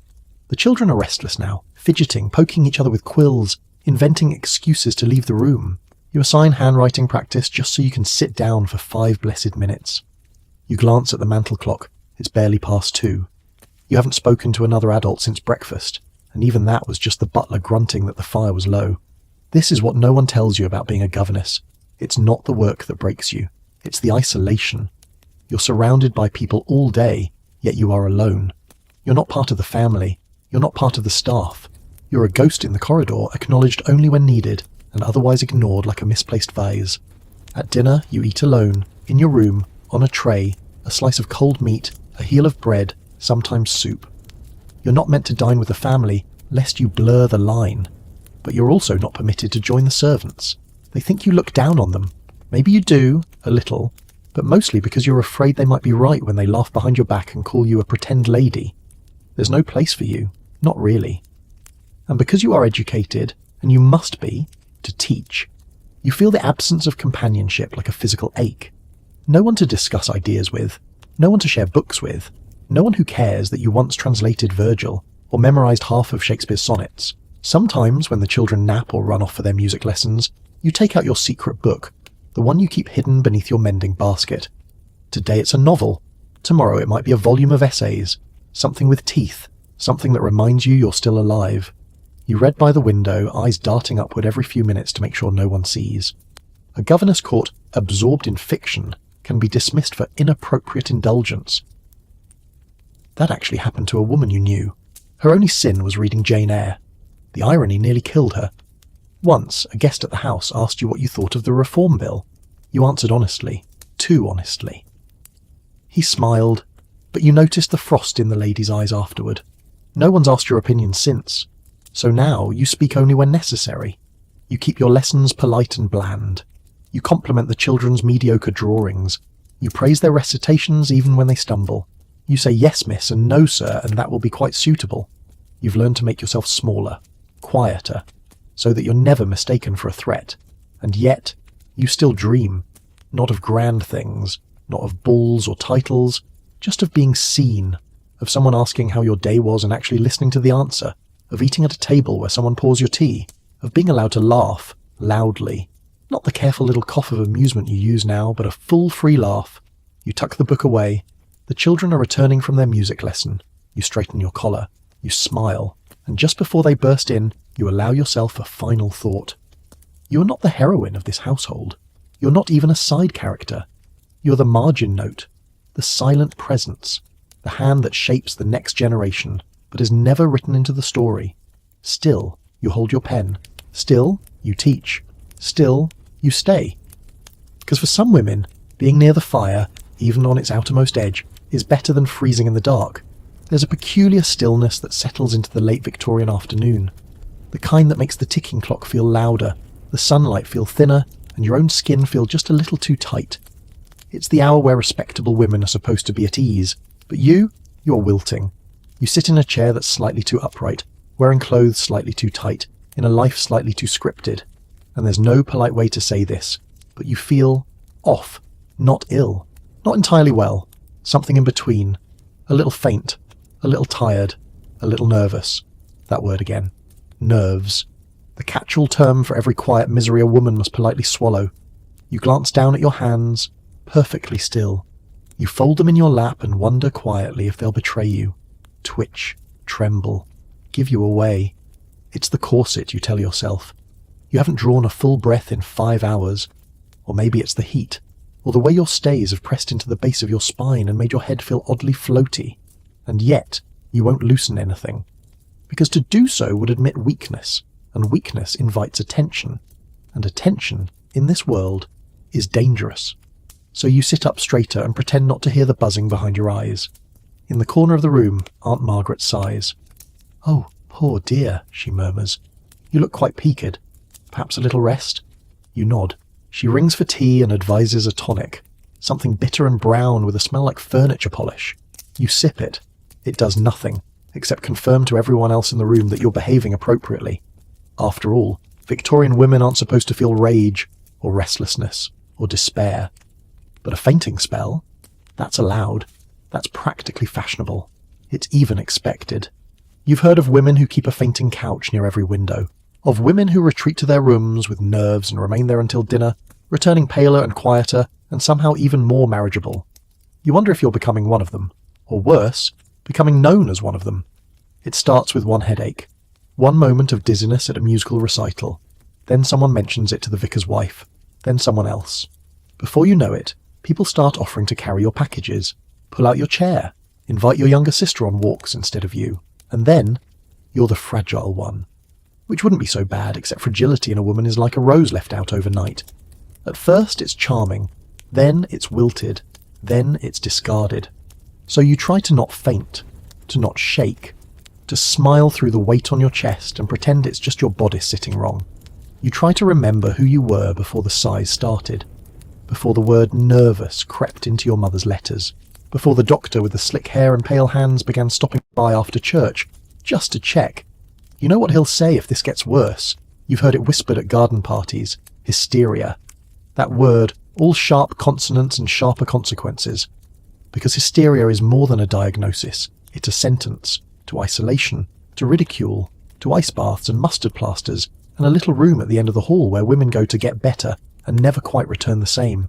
And so, you do what all women like you are taught to do. You mask it. You lace tighter, smile wider, speak softer, and when no one's looking, you dig your nails into your palm, not to hurt, just to feel something solid. It's afternoon. The air is thick. You're still. But your mind is thrashing, and no one, not even you, can name what it is you're drowning in. By late afternoon, the dizziness turns into something else, a fluttering in your chest, as if a trapped bird is beating against your ribs. You rise from the chair, hoping movement will help, but the room seems to tilt ever so slightly. The wallpaper feels too close, the air too heavy. Someone notices, of course. They always do. Mrs. Pembroke, who lives 3 streets over and is visiting today, gasps with a sort of delighted horror. "Oh, my dear, you are pale! Sit, quickly!" And just like that, you've become the event of the afternoon. The maid rushes for smelling salts. Aunt Margaret fans you with a copy of the Ladies' Journal. A cousin hovers, suggesting cool water. It's not that they want you unwell, but your faintness gives them something to do, something to talk about, something to feel useful about. You try to insist that you're fine, that it's only the weather, or perhaps the excitement of the day. But they've already decided. You've had an episode, a nervous turn, a moment. That word again, moment. In this world, it can ruin or rescue you. A moment makes you interesting, vulnerable, softened, the kind of woman men feel compelled to protect and women feel compelled to discuss. You breathe shallowly as the smelling salts burn your nose. The ammonia stings, sharp enough to make your eyes water. You cough once, then twice. Everyone relaxes. "There now," says Mrs. Pembroke with the tone of someone who's just won at patience.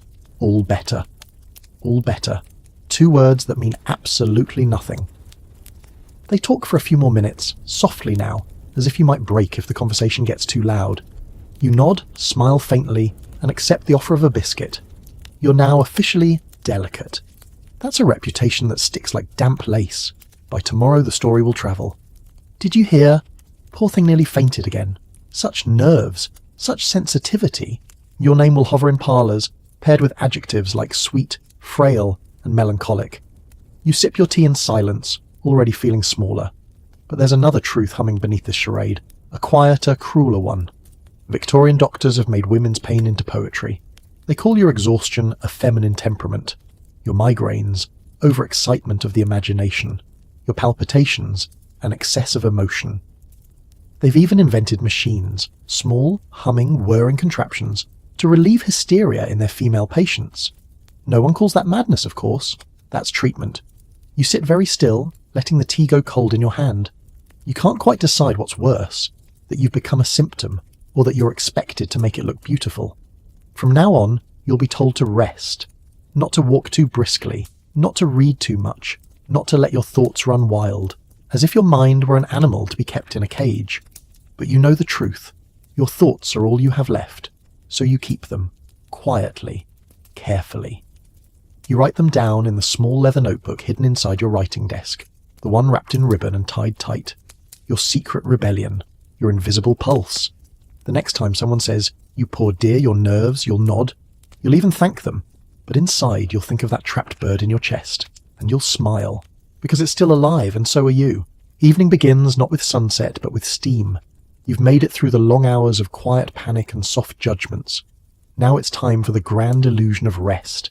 If you're fortunate or unfortunate enough to be part of the wealthier set, you're summoned for your evening toilette. Your maid enters, arms full of warm towels and glass bottles filled with mystery. The air fills with lavender water, ammonia, and just the faintest trace of desperation. You sit stiffly in front of the dressing mirror. She begins with your hair, brushing out the curls, retwisting the plaits, gently teasing the pins free from your tender scalp. You wince only once. She pretends not to notice. Then comes the face wash. Not soap, not anything simple. Instead, cold cream made with whale oil, toner with alcohol and astringent, rose water, if you're lucky. But some households insist on arsenic. Yes, arsenic. Just a few drops in a lotion, applied to bleach the skin. Pale means pure. Pale means untouched. Pale means marriageable. Never mind that it eats away at the outer layers of your skin. Never mind that it stings. Your cheeks must not glow, they must glimmer. And so, you apply it. Not because you're vain, but because your entire value might depend on how translucent the skin over your cheekbone appears by candlelight at dinner. Your lashes are darkened, not with mascara, which doesn't exist yet, but with lampblack, a powder made from soot, mixed with a bit of saliva, applied with a fingertip, gently. Your lips, pinched, not painted. That would be scandalous. But a discreet bite before entering the drawing room gives them just enough colour to suggest health, not hunger. Your gown for the evening is already laid out on the bed. Silk, Structured, low-necked, but not daring. The kind of dress that whispers wealth without screaming seduction. You slip into it with practiced ease. The maid fastens the hooks up your back. You stretch your arms, just enough to feel the tight pull of fabric along your spine. You're trussed, poised, transformed. By the time you descend the stairs for dinner, you're a different creature entirely. Gone is the pale girl with a fluttering heart and fainting spells. In her place stands a vision, serene, composed, fragrant, gleaming ever so slightly with castor oil and powdered starch. You float into the drawing room as though you've never known a single moment of discomfort. That's the expectation, because this is the time of night when women become ornament. You will not pour the wine, you will not serve the food, you will not initiate the conversation. You will, however, provide atmosphere. You will smile with just the right blend of mystery and modesty. You will laugh, politely, when one of the older gentlemen misquotes Byron. You will tilt your head when someone mentions the Queen's latest health. And you will endure the unspoken gazes, the ones that skim your collarbone like a second corset, the ones that calculate your dowry behind mild eyes. You're not here to eat, you're here to be consumed. The dining room glows with gaslight. The air is warm with roasted meats and polished silver, but your appetite is nowhere to be found. You sit in your designated place, hands folded lightly near your fork, spine aligned like you were trained from girlhood. A gentleman to your right asks how you find the weather lately. You say it's been mild, but the garden needs rain. He nods and does not remember your name. Across the table, someone mentions a recent play in London. You've read about it in the papers. You know the actress. You know the scandal. But you say nothing unless prompted. A woman who volunteers her opinion on theatre may soon be suspected of having thoughts about politics, and that, of course, would be unseemly. So instead, you smile and ask about his horses. He talks for 10 minutes. You cut your meat into small, precise bites and pretend to chew them. You do not finish the plate. You never do. Because eating, like everything else, is a performance. Too little, and you seem weak. Too much, and you seem coarse. And if you accidentally stain your bodice with gravy, well, you might as well propose to yourself because no one else will. The candles flicker. You feel a headache blooming behind your eyes, but you keep smiling. One of the older ladies down the table has applied too much rice powder. It cakes in the creases beside her mouth, and someone whispers about it behind a wine glass. A maid trips slightly while serving the fish. No one acknowledges her. You all pretend it didn't happen. Because dinner is a show, and the illusion must be preserved. Especially the illusion that the women at this table are not working. But you are. You're calculating your every gesture, your every word. You laugh in the right places, sip slowly, nod encouragingly, and answer questions with a kind of polished neutrality. Inside, you are somewhere else entirely. You remember hearing once that some women take arsenic pills, not just on the skin, but swallowed, to keep their complexion ghostly, their eyes bright, their weight down. They die slowly, of course, but gracefully. That seems to be the goal. After dessert, a custard you barely touch. You rise when the hostess gives the signal. The women retire to the drawing room. The men stay behind for cigars, brandy, and serious talk. You've never been invited to that part. In the drawing room, you settle once more into your chair. Someone begins to play the pianoforte. You know the song by heart. You hum it under your breath, softly enough to seem charming, but not so confidently as to overshadow the performer. No one claps. They never do. One woman brings out embroidery. Another begins a story about her cousin's engagement. You smile and pass the wine. You do not yawn. You do not slouch. You do not mention the stiffness in your neck or the cramp in your foot from shoes that are half a size too small. You're composed. You're charming. You're exhausted. But when the gentlemen re-enter, smelling of smoke and opinion, you smile again. You look up. You offer a quiet, glimmering version of yourself. The acceptable version. The beautiful surface. And they nod, as if they see you. They don't. They never do. The next morning arrives with the faint ache of yesterday's politeness still lodged between your temples. The scent of coal and starch hangs in the corridor. You move slowly, as if wading through velvet. It's another day, another set of expectations. But this one comes with a different costume. Today, you are charitable. It's written into your week like scripture. Thursday mornings, charity visits. Friday afternoons, sewing circle for orphans. Saturday, perhaps, collecting for the Society for the Relief of Distressed Gentlewomen. The names change, the suffering doesn't. You dress modestly but tastefully, because appearance is part of the virtue. No silk today, too worldly. No pearls, too proud. You choose a grey walking dress with a sober bonnet and gloves that have been cleaned, not new. Your maid nods approvingly. You look suitably kind. Kindness, after all, is a performance too. You step into the carriage clutching a parcel of biscuits and hand-me-downs. You're on your way to do good. The street outside smells of wet stone and horse manure. You try not to breathe too deeply as the carriage rattles toward the poorer quarter. The air there is different, thicker, heavier, full of smoke from 10,000 chimneys and the scent of bread that never quite finishes baking. Children in bare feet dart between carts. Women with shawls pulled tight around their heads carry pails of water up endless stairs. You glance through the window, careful not to stare. Your heart aches, but you tell yourself, this visit matters. You're bringing light. You arrive at a mission house run by the Ladies' Benevolent Association.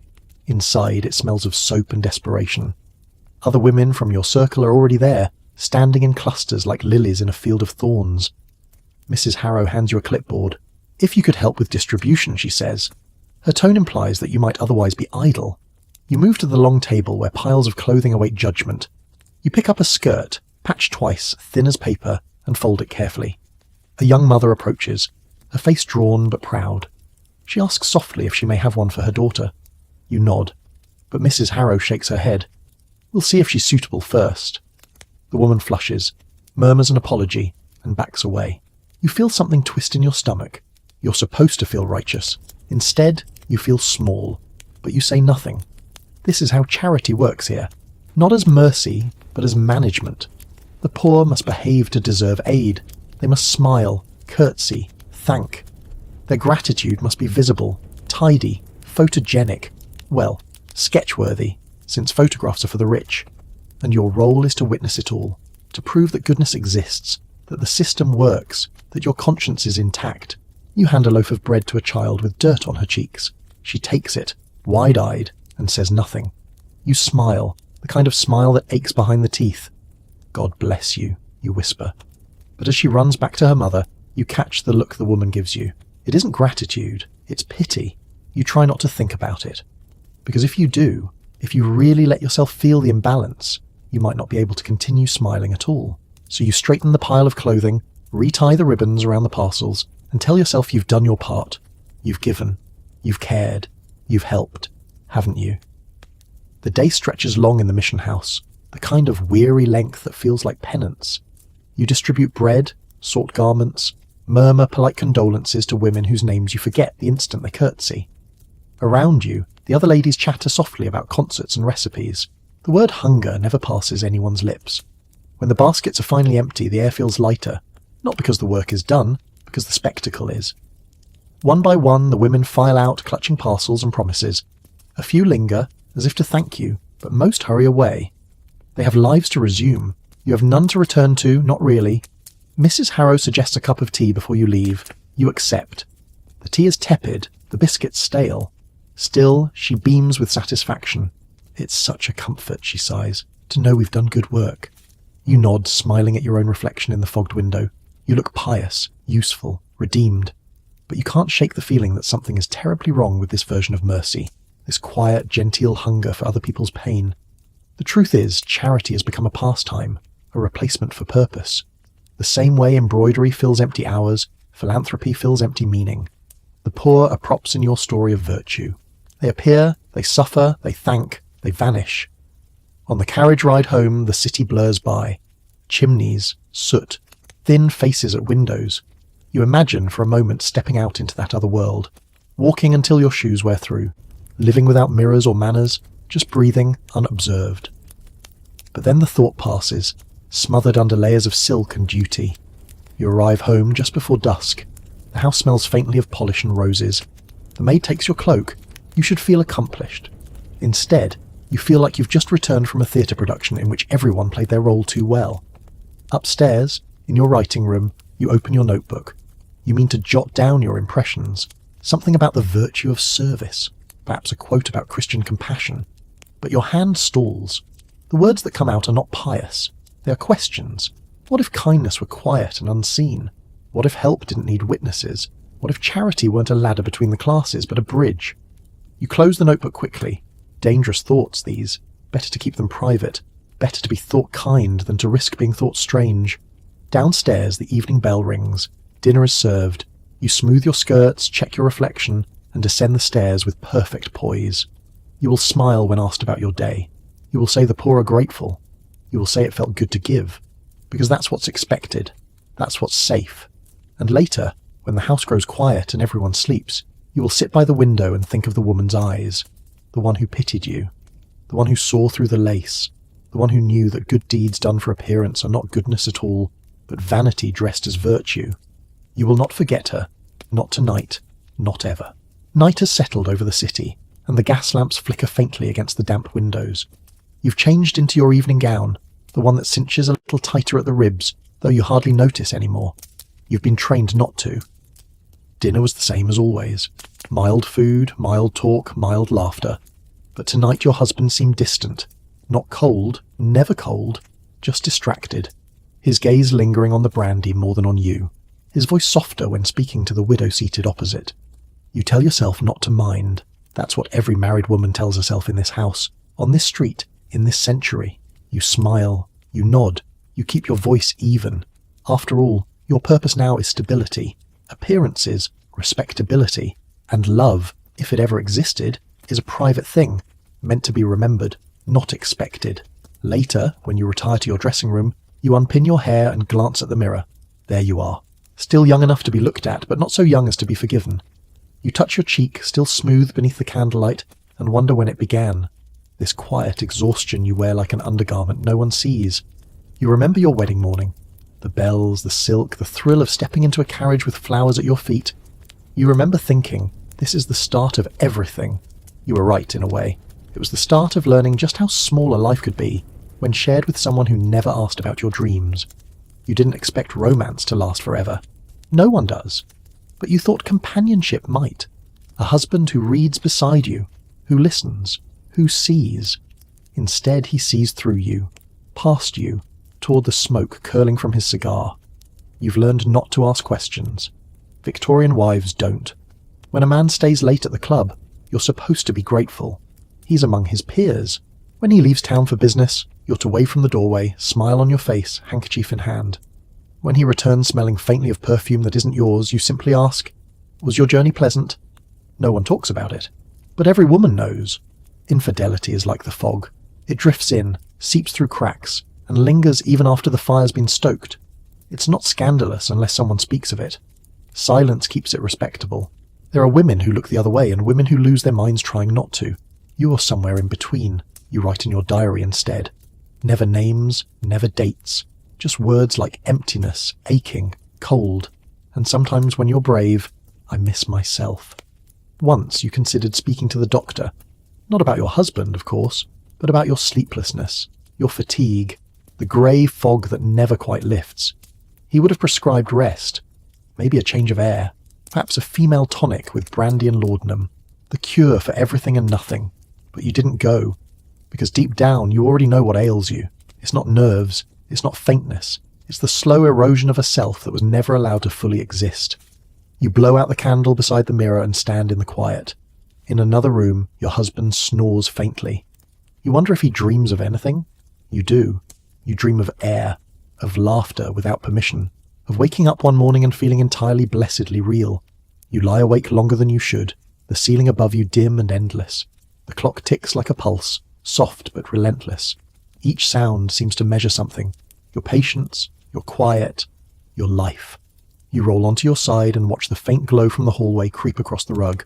The house is still, except for the soft murmur of pipes and the faraway clink of glass from the parlour, where your husband sometimes finishes his brandy alone. You used to wait for him. At first, out of affection. Later, out of duty. Now, out of nothing at all. When he does come up, it's always the same. The soft creak of the door, the smell of tobacco and liquor, the careful avoidance of your eyes. He sits on the edge of the bed, removes his shoes, says something like, "Long day." You nod. You murmur, "Of course." There is no anger between you, only politeness, that most efficient kind of distance. You used to think intimacy meant hands and warmth and laughter. But in this world, intimacy means endurance. Two people breathing the same stale air, preserving the illusion of harmony because the alternative would scandalize the neighbors. Sometimes, after he falls asleep, You study his face by the light of the dying candle, the lines at the corners of his mouth, the grey threaded through his hair. You wonder if he ever looks at you when you're not aware. You suspect not. Your own reflection has become your only confidant. The mirror listens, at least. It doesn't interrupt, doesn't dismiss, doesn't sigh when you speak too long. You rise quietly and cross the room, wrapping a shawl around your shoulders. The night air is cold. You open the diary you hide beneath your sewing basket and dip your pen into the inkwell. The nib trembles slightly as you write. He smiled at Mrs. Linton tonight. She laughed too loudly. I said nothing. You pause. You stare at the ink spreading into the fibres of the page. You cross the line out. Then you write again. I said nothing because no one listens. You close the book. You never sign your name. It's safer that way. Safer to let the thoughts float unclaimed, as if someone else had written them. You think about the other wives you know, how Mrs.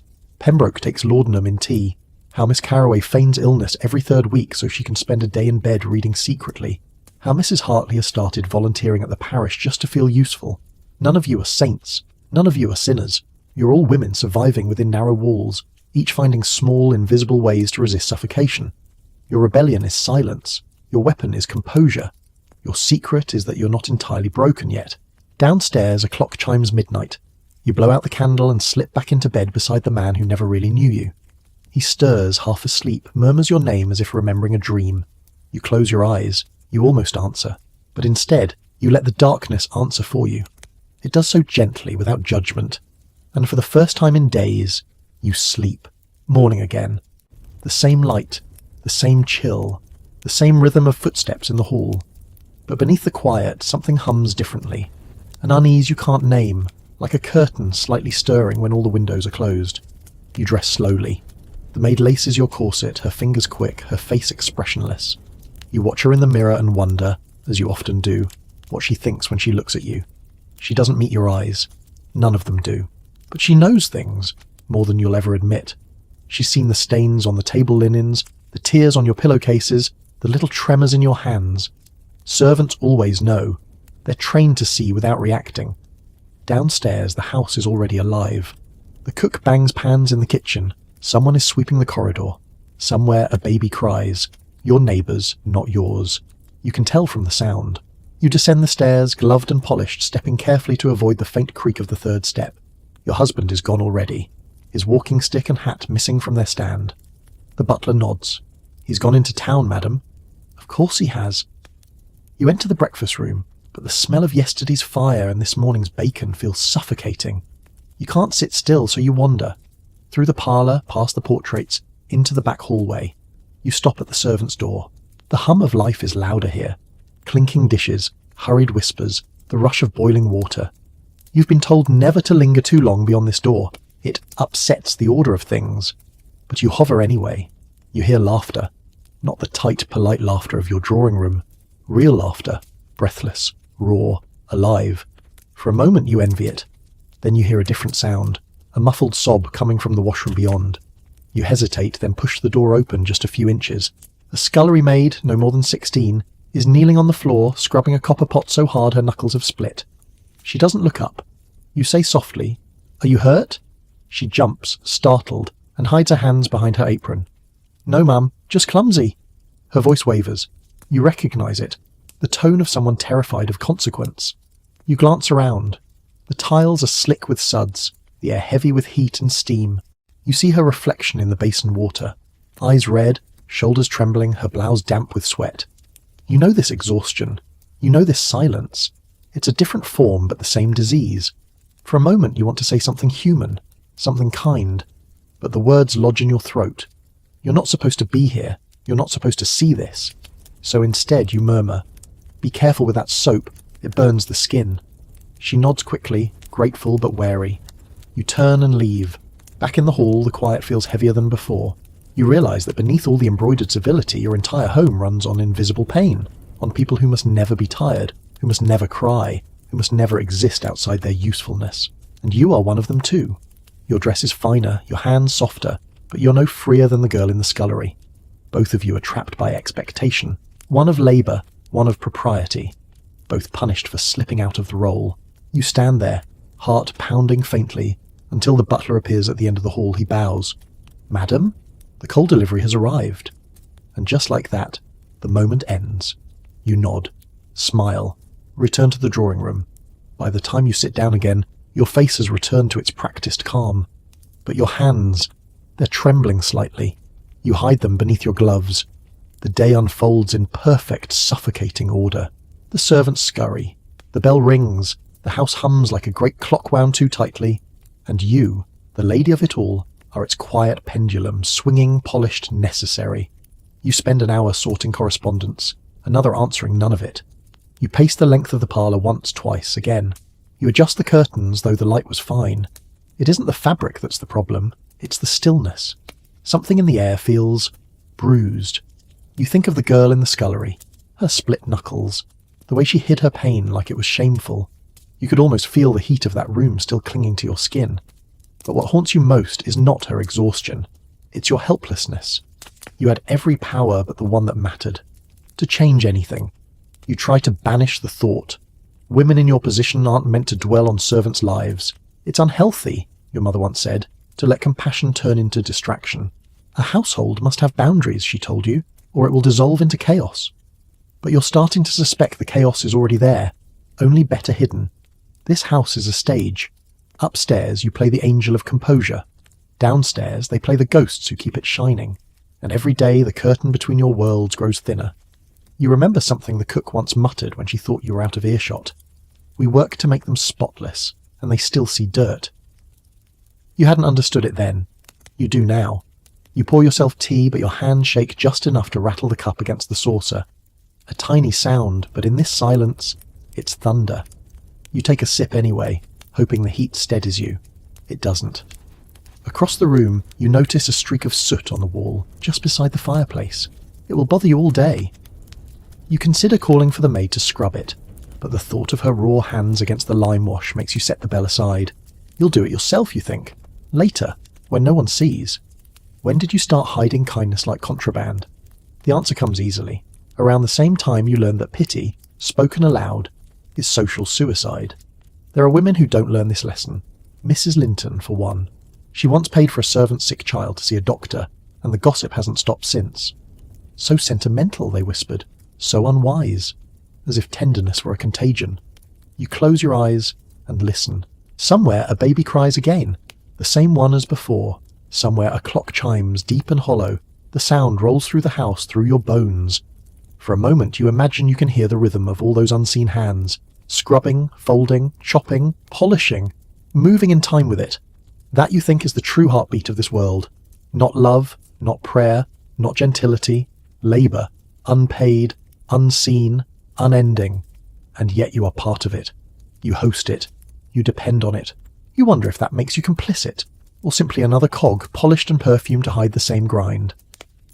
Outside, the carriage wheels rattle along the cobblestones. A dog barks.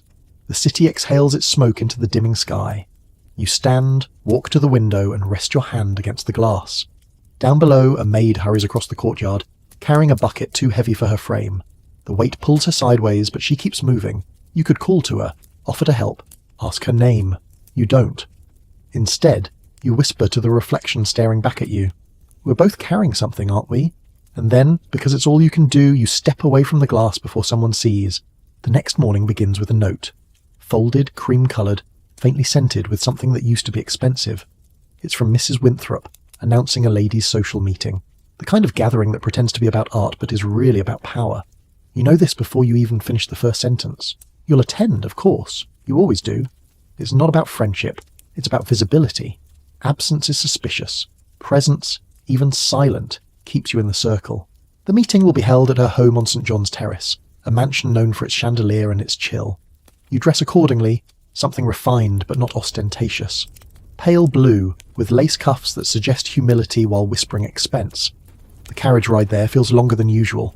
The city rolls past, a grey quilt of chimney smoke, laundry lines, and the occasional black umbrella. It's raining lightly, and every street smells faintly of coal and cabbage. When you arrive, the drawing room is already crowded with women. Silk rustles, fans flutter, laughter ripples through the air like perfume. A footman takes your cloak and you step into the performance once more. The topic of the day is the advancement of the female mind. You almost laugh. You've heard this play before. It's a careful kind of rebellion, the kind that keeps one foot firmly inside the parlour. Mrs. Winthrop herself begins, voice smooth as syrup. We ladies, though delicate, are not without influence. Through virtue, taste, and tact, we can elevate society. The room hums with nods. Everyone agrees. Everyone must. But then Mrs. Grafton, sharp-eyed, thin-lipped, never quite fashionable, dares to say, and perhaps in time we may deserve the vote as well. The silence that follows could curdle cream. Mrs. Winthrop's smile freezes. Ah, she says finally, let us not stray into politics. We must not forget our natural grace. You lower your gaze, though your pulse quickens, not from fear, from something closer to recognition, because grace, that word again, is the leash dressed up as virtue. You listen as the discussion shifts to safer ground. Moral literature, good manners, proper education for daughters, each phrase like a step back from the edge. Every time the conversation inches toward equality, someone smothers it with lace. You sip your tea. You nod at the right times. But inside, something is stirring. It's small, almost imperceptible, like the first crack in porcelain. A thought that doesn't belong here. A question that doesn't have permission to exist. What if grace isn't goodness? What if obedience isn't virtue? What if all this politeness, these endless hours of careful speech and careful dress, are not protection, but prison? The thought terrifies you, not because it's wrong, but because it feels true. You glance across the room. Mrs. Grafton meets your eyes, just for a second. A flicker of understanding passes between you, a brief, silent acknowledgement that neither of you believes in this play anymore, and then it's gone. Mrs. Winthrop calls for applause. Everyone claps. You do too. But your hands feel cold. On the carriage ride home, the rain has stopped, but the streets are slick with reflected light. You stare out the window at the wet cobblestones, at the blurred silhouettes of women hurrying through the drizzle, and you think, maybe something is changing, quietly, beneath all the ribbons and the sermons. Maybe it begins like this, a single question you can't quite unthink. That night, the question won't leave you alone. It follows you up the stairs, into the soft-lit safety of your room, into the mirror as you unpin your hair. What if grace isn't goodness? What if this entire life, this delicate dance of appearances and gestures, has nothing to do with virtue at all, and everything to do with control? You sit before the dressing mirror, the lamplight catching on the silver comb in your hand. Your reflection looks back, perfect as always, but your face feels unfamiliar, like someone you've been performing for years and can't quite remember how to stop playing. You recall Mrs. Grafton's voice, calm, brave, too bold for the room. You remember the way every pair of eyes turned on her, as if she'd said something profane. You wonder what it cost her to speak that sentence aloud. You imagine her carriage ride home, her husband waiting with questions, her neighbours whispering, the invitations that might not come next week. And still, she said it. You envy her for that. You rise and cross to the writing desk lit by one flickering candle. You open your notebook, the same one you've been filling quietly for months, and dip your pen in ink. This time, you don't hesitate. What if we stopped calling obedience grace? What if silence were not peace, but punishment? What if goodness meant something freer than this? The words come faster than you expect. They pour out, steady, controlled, but burning at the edges. You don't write names. You don't write plans. You only write the truth as you've begun to feel it. You pause. The house creaks faintly. You hear your husband's footsteps somewhere down the hall. You blow on the ink until it dries, then close the notebook and slide it into the false bottom of your sewing box. If anyone found it, you'd be finished.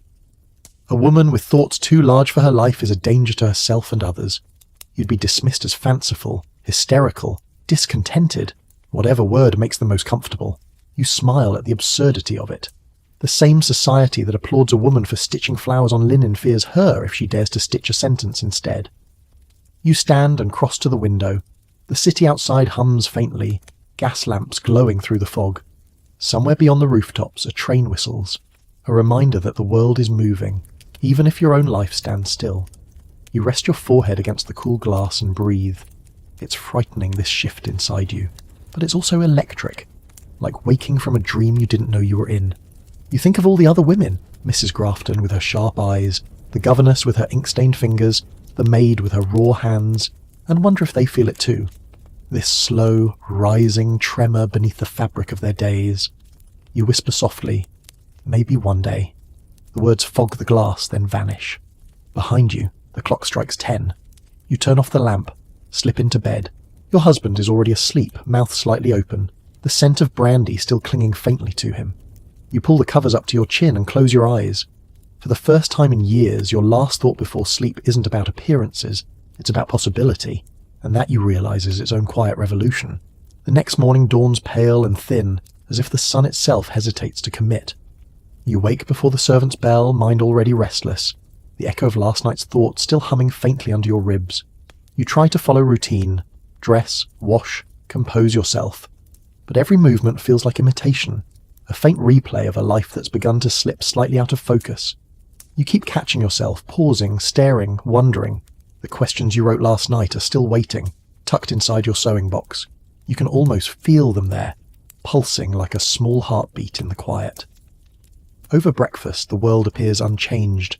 The marmalade glistens, the silver gleams, the newspaper lies folded beside your husband's cup. But when he clears his throat and begins to read aloud, something about a speech in Parliament, you hear it differently this morning. He reads with the authority of a man who assumes his words are truth. You sip your tea and let your gaze rest on the paper, not the print but the spaces between it, the blankness that holds all the things not said. You imagine suddenly what it would be like if women's names filled those spaces, not as wives or benefactors or anonymous contributors, but as voices, loud, messy, real. You almost laugh at yourself. The thought feels dangerous, even here, across the breakfast table from a man who wouldn't call it danger at all, just nonsense. He folds the paper, takes another sip and says absently, "Mrs. Winthrop's speech was well received yesterday, I hear. A sensible woman, that one." You nearly choke on your tea. Sensible. The word lands like a stone. He means it kindly, of course. Sensible is the highest praise for a woman in your world. It means safe, predictable, contained.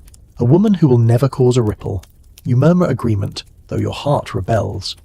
Because you've begun to see what happens to sensible women. They vanish into their manners. They shrink until they fit perfectly into the frame society built for them, and then they disappear behind it altogether. You glance toward the window where the fog has thickened into a grey wall. Somewhere out there, the factory whistles are sounding. Somewhere, girls your age are walking to work, shawls wrapped tight, breath rising in white clouds. They are not free, not truly, but they are visible. They exist in the world's noise, not its silence. You envy them. After your husband leaves for the club, you walk through the house. The floors creak beneath your slippers. The portraits on the walls seem to watch you, their painted faces frozen in centuries of correctness. You stop in front of one, your grandmother, painted before her marriage. She looks fierce, almost defiant, chin lifted, eyes clear. You've always been told she was spirited. It was said with disapproval, but you see it differently now. You think perhaps she wasn't tamed so much as buried, and that realization lights something small and dangerous inside you. You go to the piano and lift the lid. Your fingers hover above the keys. You haven't played in weeks, not properly. Music has always felt indulgent, but now it feels like survival. You press one note, then another. Slowly, sound fills the air. A minor melody, low and trembling, but alive. The maid passes the doorway, pauses for half a second to listen, then moves on. You keep playing. You don't care if the sound carries through the house. You don't care if someone hears. You're not performing. Not tonight. For the first time, you're playing for yourself. The melody swells, uneven at first. Your fingers stiff, hesitant.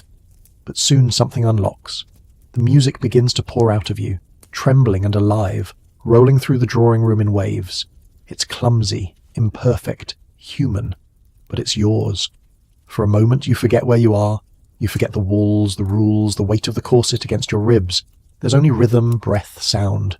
You feel your heart keeping time, wild and unrestrained, as if it's been waiting years to be heard. You close your eyes and lean into it. But then, footsteps. The music halts mid-phrase. The silence returns, sharp and immediate. Your fingers freeze above the keys. It's your husband.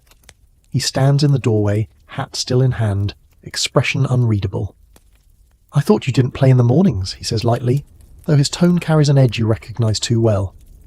"I felt like it," you answer, softly. He glances toward the window, as though the sound might have disturbed the neighbours. "It's rather loud," he says after a pause. "You'll wake the house." You want to laugh, to tell him the house has been awake for years, winding itself around both of you, polite and airless and full of ghosts, but you only lower your gaze and nod. "Of course," he smiles faintly, satisfied. You know, I prefer you when you're quiet. You have a very tranquil nature. The words sting in the way only compliments can when they're meant to keep you small. He leaves the room soon after, and you sit there, hands still poised above the keys, the echo of the music fading. The silence feels heavier now, as though the walls have grown closer. You press one note, softly, then another. No melody this time, just defiant, disguised as sound. After he's gone, you resume playing again, but quietly, so quietly that only you can hear. A secret conversation between you and the instrument, between you and the self you almost lost. When you finally stop, your fingers ache, but your chest feels different, lighter, looser, as though something deep inside has stretched awake. You rise from the piano bench and glance at your reflection in the window. The grey sky behind you looks almost silver now, the faintest shimmer of light breaking through. You realise suddenly that freedom doesn't have to arrive like thunder. It can start as something smaller, a note, a word, a thought you refuse to silence. That evening, when the lamps are lit and the world folds itself neatly back into ritual, you open your sewing box and take out your notebook again.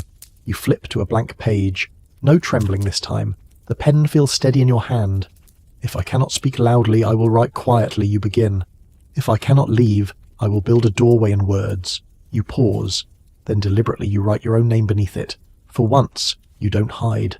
You close the notebook, slide it beneath your pillow, and sit in the calm that follows. The faint smell of ink, the echo of distant rain, the lingering vibration of music on the air. All of it, the noise, the silence, the ache, feels different now. Not smaller, not endless, just alive. You smile. It's not a polite one, not practiced, not proper. It's real. And though the world around you hasn't changed, you have. The days that follow feel different. Not in the way that others would notice, but in the way you do. The air tastes sharper. The silence feels thinner, like fabric stretched just before it tears. You go about your routine as expected. Breakfast, correspondence, embroidery, calls. But beneath every motion hums a new awareness, a secret rhythm no one else seems to hear. It's like walking through the same rooms but suddenly noticing every locked door. Your husband doesn't sense the change. How could he? The rebellion you've begun is invisible. You still smile, still nod, still play your role perfectly. But every word you write now, every thought you refuse to silence, feels like a tiny spark in a paper house. This morning, while he discusses business with a visitor in the study, you slip upstairs with your notebook. The servants are busy. No one stops you. You close the door to your sitting room and open the window wide. The cold air rushes in, bringing with it the distant sound of carriage wheels and street vendors calling out prices. Life, real and unfiltered. You dip your pen and begin to write again. Not just thoughts this time, but sentences that move, that dare to argue. It cannot be virtue to erase oneself. It cannot be peace to live unseen. We call it grace because we have no other word for obedience dressed in silk. You pause, listening. Nothing. No footsteps. No knocking. Only the quiet scratch of your pen. You keep writing. You think about Mrs. Grafton again. The courage in her stillness, the way she looked at you across that crowded room as if she saw you truly for the first time. You wonder how many other women are hiding notebooks like yours scattered across the city, filled with words too dangerous to speak aloud. You imagine them, hidden inside sewing baskets, tucked behind hymnals, slipped between recipe cards.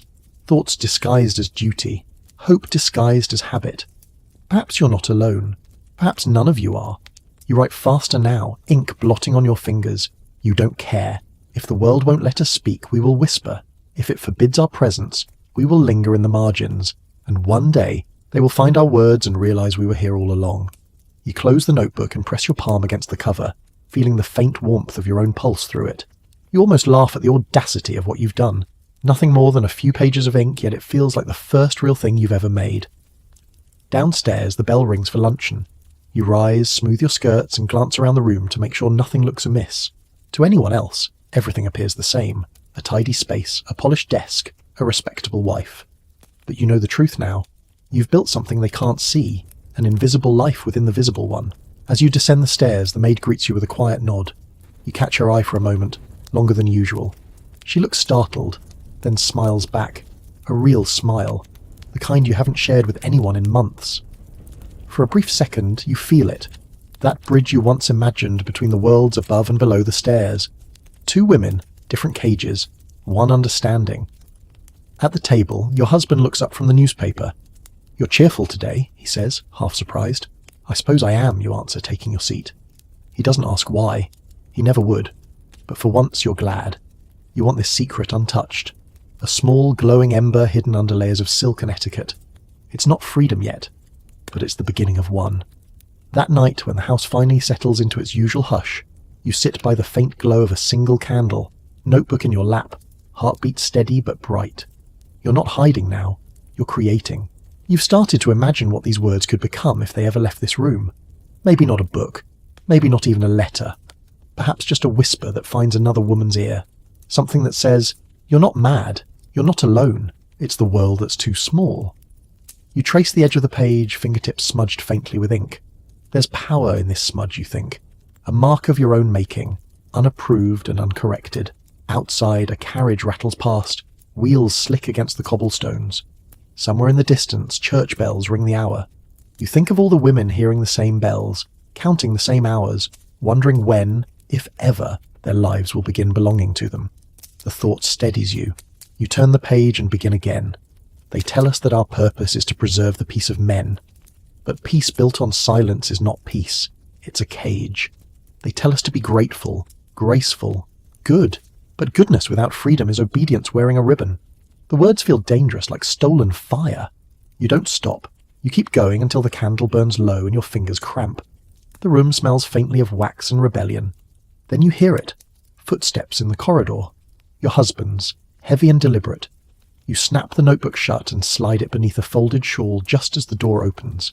He appears, already in his dressing gown, brows raised. "Still awake?" You smile faintly. "Couldn't sleep." He chuckles, the sound soft but patronizing. "Too much thinking will ruin your rest." "You know that, my dear." "I know," you reply, voice smooth as the surface of your tea. He kisses the top of your head, lightly, distractedly, and leaves again. The door closes, the air shifts.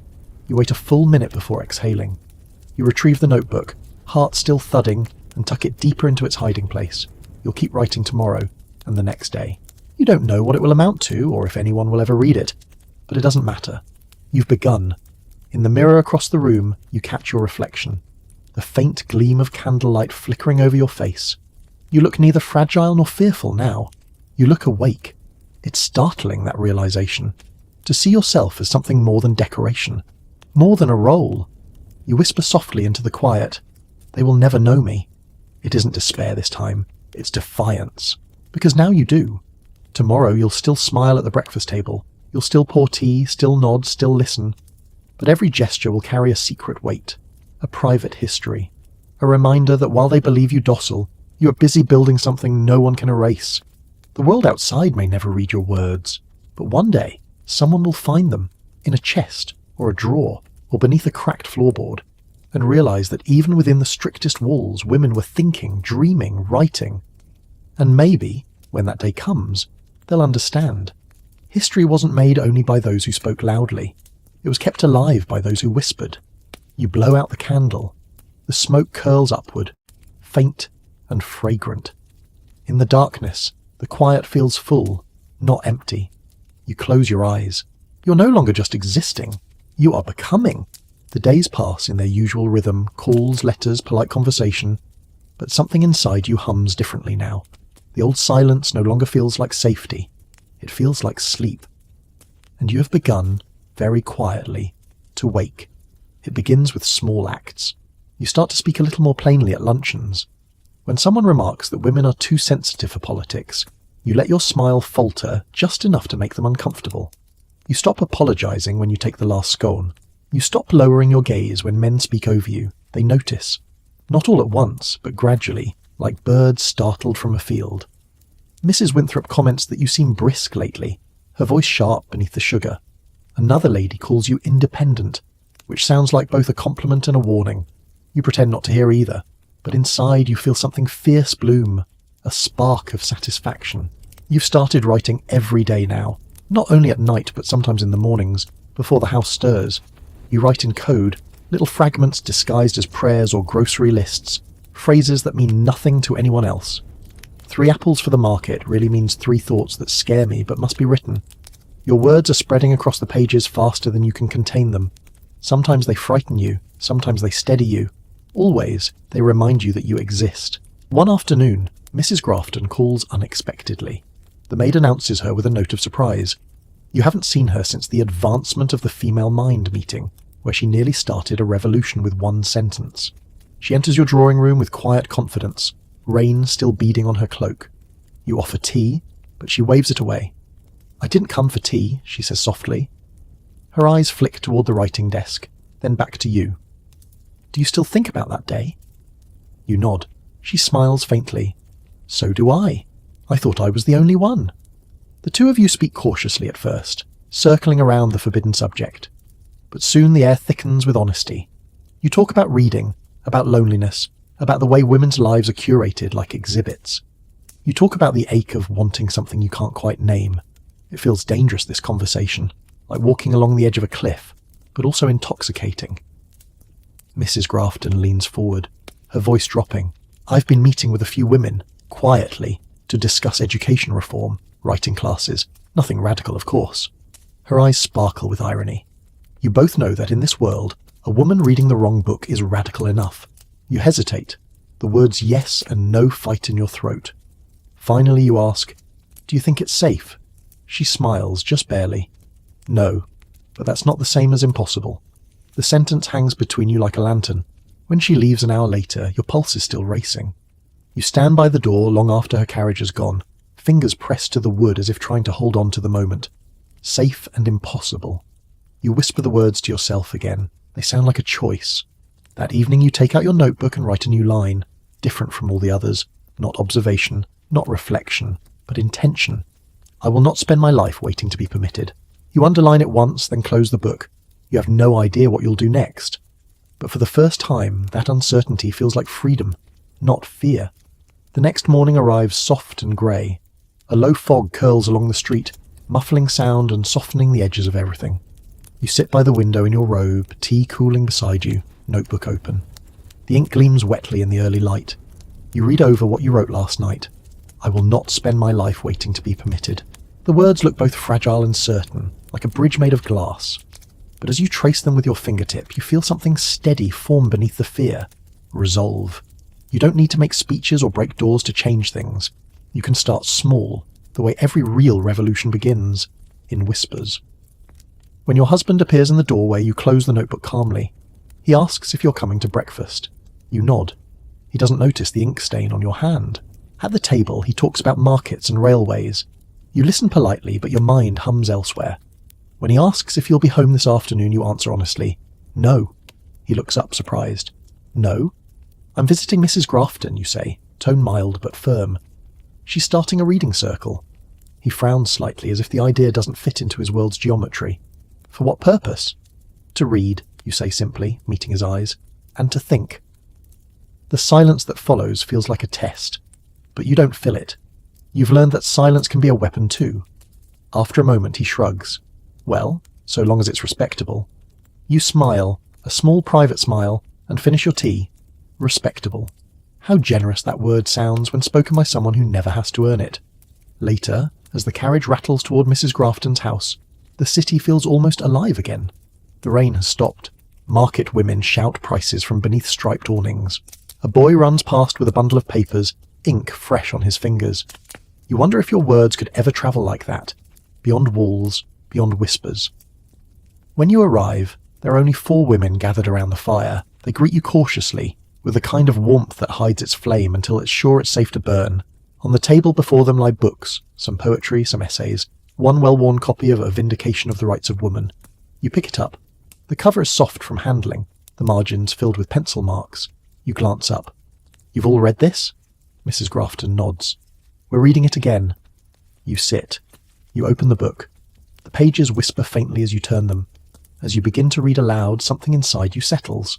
For the first time, your voice sounds like it belongs in the room. The others listen, not as though you're breaking a rule, but as though you're joining a chorus that's been waiting centuries to be heard. You don't know what will come of this. Perhaps nothing. Perhaps everything. But you can feel it. The world shifting by inches, one woman's breath at a time.